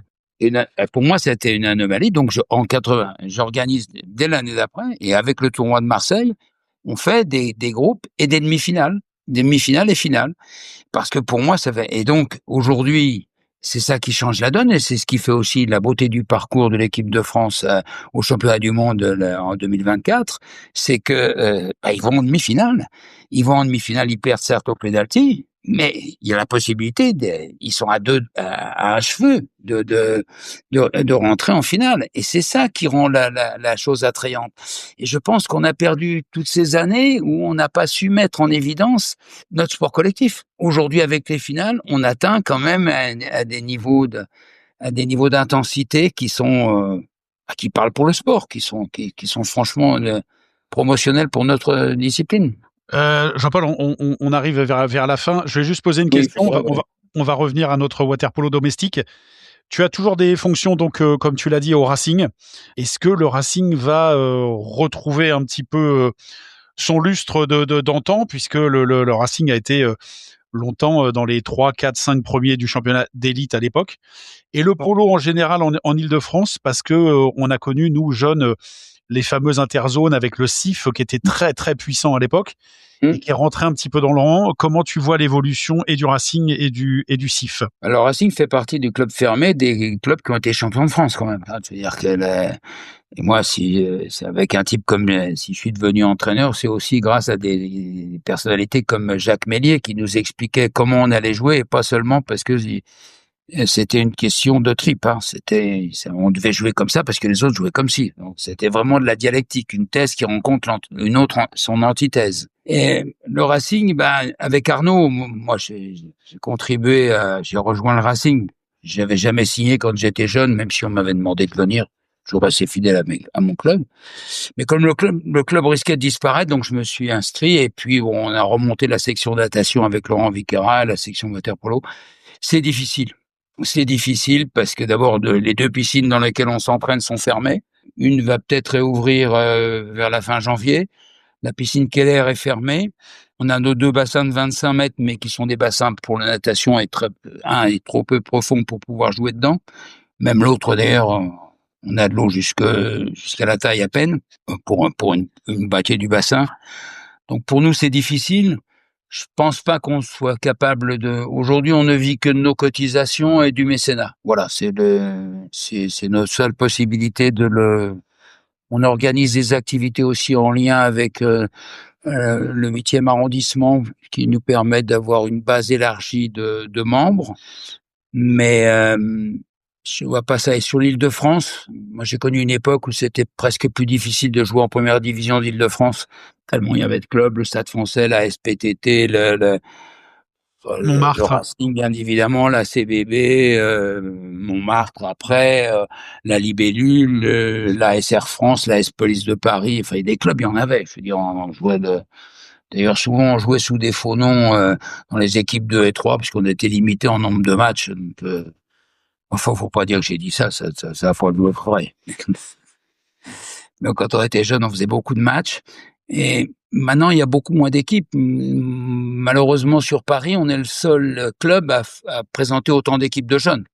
La Libellule, qui est l'autre club qui n'a plus les horaires pour pouvoir avoir des jeunes en nombre suffisant. On est la seule équipe qui présente des jeunes dans toutes les catégories. Après, il y a 3 autres clubs féminins. Il y a le Paris Aquatique, le Montmartre et la Libellule avec laquelle on fait une entente pour jouer en première division avec eux et en Open Dame sur Paris. Pour l'Île-de-France, il y a moins de clubs, il faut aller loin. Pratiquement, c'est Charenton est revenu, c'est une bonne nouvelle. Choisy est toujours là. Il y a quelques anciens de Choisy qui ont créé Montgeron aussi, qui a existé mais qui est revenu.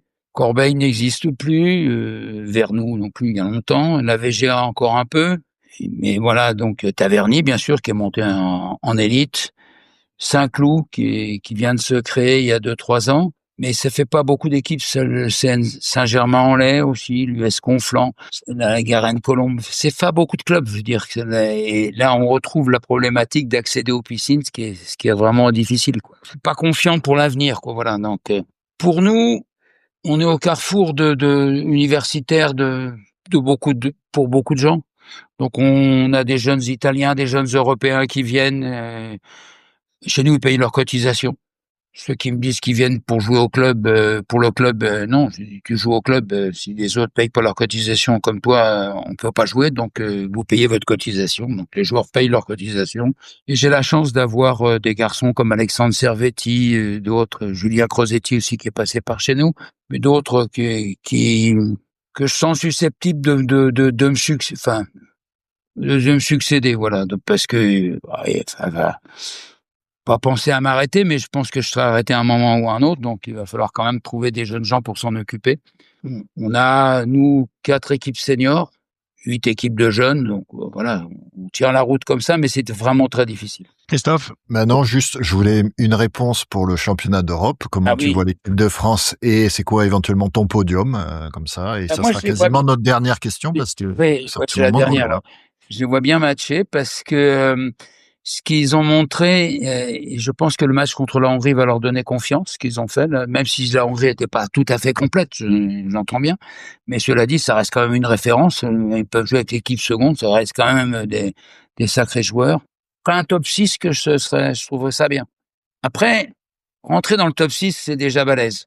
Après, déjà dans les quarts de finale, demi-finale, après, c'est les matchs, ça se joue sur pas grand-chose. Donc, j'espère qu'ils ont retrouvé la confiance en ce qu'ils savent faire. Confiance en soi, pour moi, ça veut rien dire. Parler de soi comme si on était une autre personne, ça me paraît bizarre. Donc, confiance en ce qu'on sait faire, ça oui, je pense que c'est ce que ça veut dire. Donc, ils savent faire des choses. Ils savent maîtriser les temps forts et les temps faibles. Et ce que j'ai vu là l'autre jour au Tourelle m'a bien plu, franchement.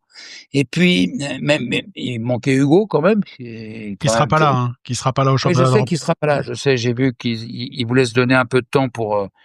Il a donné beaucoup, donc c'est. Et puis bon, ces dernières années avec le départ de Marc, c'est quand même des années très très fortement marqué émotionnellement. Je veux dire que quand même, avec ce qu'il a donné dans le jeu et ce qu'il voulait donner aussi en soutien que son père lui a toujours apporté quand même. Je veux dire, voilà. Et le modèle que ça a représenté aussi. Et je crois que c'est bien s'il veut faire les jeux, ce qui serait déjà un exploit, parce que ça serait quand même ses 3e jeux. S'il veut faire les 4e jeux, puisqu'il a fait les jeux avec le monde. Non, il a pas fait les jeux avec Montenegro. Non. Il a fait que les championnats du monde. C'est déjà pas mal. Ce serait déjà un exploit. Donc, s'il veut faire ça, il faut qu'il se régénère. Qu'il se régénère un peu et qu'il retrouve de la motivation. Bon, écoutez, j'ai été trop long, comme d'habitude, sûrement. Non, mais on a passé un bon moment.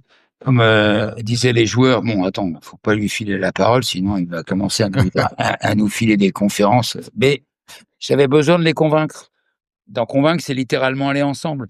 Mais tu sais, Jean-Paul, je vais te dire un truc. Alors, comment le formuler correctement? Je pense que tu as été peut-être décrié, ou comme tu dis là, par rapport à tes réunions qui durent longtemps ou quoi, par des joueurs qui se rendaient pas compte, je pense, du boulot qui était fait et du boulot qu'il faut faire pour faire marcher ce bateau. L'âge venant, t'en as beaucoup quand même.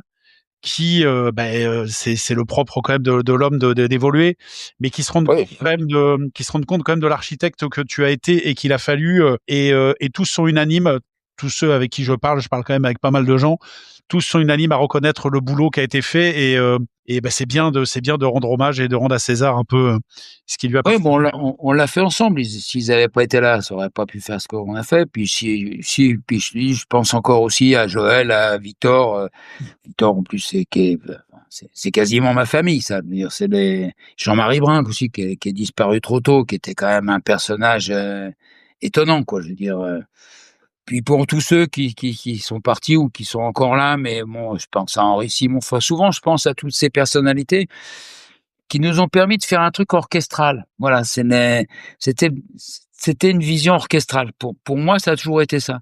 J'ai jamais tellement aimé l'exercice médiatique. Passé quand il y avait la télé, j'en voyais Armand, par exemple. Armand, il aimait bien, et puis en plus, il le faisait bien. Je veux dire que, voilà, tu vois, Armand, il avait ce sens voilà, de la mise en scène, mais ça lui allait bien. En plus, c'était aussi un leader. Hein. Je parlais du gardien de but. Armand, c'était quand même l'archétype au départ. Hein. Pas de doute. Christophe, je te laisse conclure. Oui, ça sera un peu le mot de la fin. Et juste, on a parlé pas mal de Armand. Je voulais peut-être aller lui rendre un petit hommage là-dessus parce que de temps en temps, ça ressort un peu sur les réseaux sociaux. Et à ce jour, Armand Michaelian reste le Français le plus capé de tous les sports. Voilà. C'est ce que je vois aussi. Alors, on a toujours eu une grande discussion sur la manière dont la fédération comptait les sélections. Les sélections. Alors, il comptait une sélection pour un tournoi où on se tapait 7 matchs. Donc, j'ai toujours trouvé ça injuste. Non, mais ce qui est complètement débile, hein, puisque on est le seul sport aussi. Une sélection, c'est une sélection. Donc, c'est pas un gars qui a 10 sélections parce qu'il a fait 10 tournois, alors qu'en fait, il a joué 100 fois et il a joué 100 fois. Alors, la réponse qui m'était donnée, c'est de dire oui, mais sinon, ils vont en avoir plus qu'en natation où il y a moins de choses. J'ai rien à foutre. On compare ce qui est comparable. Quand tu joues France-Italie, puis tu joues France-Espagne, ou France-Bulgarie, ou France-Suisse, c'est une sélection contre un pays différent. Donc, c'est un match différent. Voilà, mais bon, c'était pareil quand on a discuté pour le haut niveau. On disait oui, mais s'ils ont pas de médaille, on compte pas. C'est pas du haut niveau. Je dis, mais attends, le mec, il est en équipe de France, il fait le championnat du monde, il a fait les championnats du monde. Donc, s'il est pas du haut niveau, je sais pas de quoi il est, lui. Ça fera l'objet d'un autre épisode, alors. Oui. On est parti pour un tour. De toute façon, le sport, il y a toujours à dire. Christophe, c'est ça qui est plaisant. Ouais. Tu poses la question habituelle. La fameuse question, et ça sera le mot de la fin après. Donc, on a pour habitude de terminer nos épisodes en demandant à nos invités qui ils aimeraient entendre à ce micro. Donc, il n'y a pas une question piège. Voilà, si tu as quelqu'un j'espère que tu as passé un bon moment en notre compagnie, mais si quelqu'un devait prendre ta place, ça serait je pense à Victor ou à Joël, qui sont des garçons, des types qui ont fait énormément de choses aussi. Je veux dire que l'un comme l'autre, Victor a été un joueur exceptionnel. Voilà, je veux dire que c'était un joueur exceptionnel. Je regrette qu'il n'ait pas eu la carrière qu'il méritait, parce que franchement, comme joueur complet, attaquant, défenseur, c'est quand même lui qui met le penalty pour le premier titre du cercle. Il faut jamais l'oublier, ça. Enfin bref. Et puis Joël, qui est un esthète du sport. Voilà, c'est quand même c'est plus que des amis, quoi. Voilà, c'est ma famille, même si ma famille est nombreuse. Merci beaucoup Jean-Paul d'avoir répondu à notre invitation. On espère que nos auditeurs auront été jusqu'au bout de ce long épisode. Faites-en 2 épisodes ou 3. Voilà. On souhaite bonne chance à l'équipe de France au championnat d'Europe qui démarre samedi. À bientôt. Oui, je vais regarder. J'espère on l'a sur la laine, là, c'est ça. Oui. Ouais. Voilà. À bientôt. Merci Jean-Paul, merci pour tout. Merci. Amitié à vous, ciao. N'hésitez pas à nous laisser vos commentaires. Si l'épisode vous a plu, vous pouvez noter l'épisode, le partager, et pour ne pas manquer les prochains, pensez à vous abonner. À très vite sur La Pointe.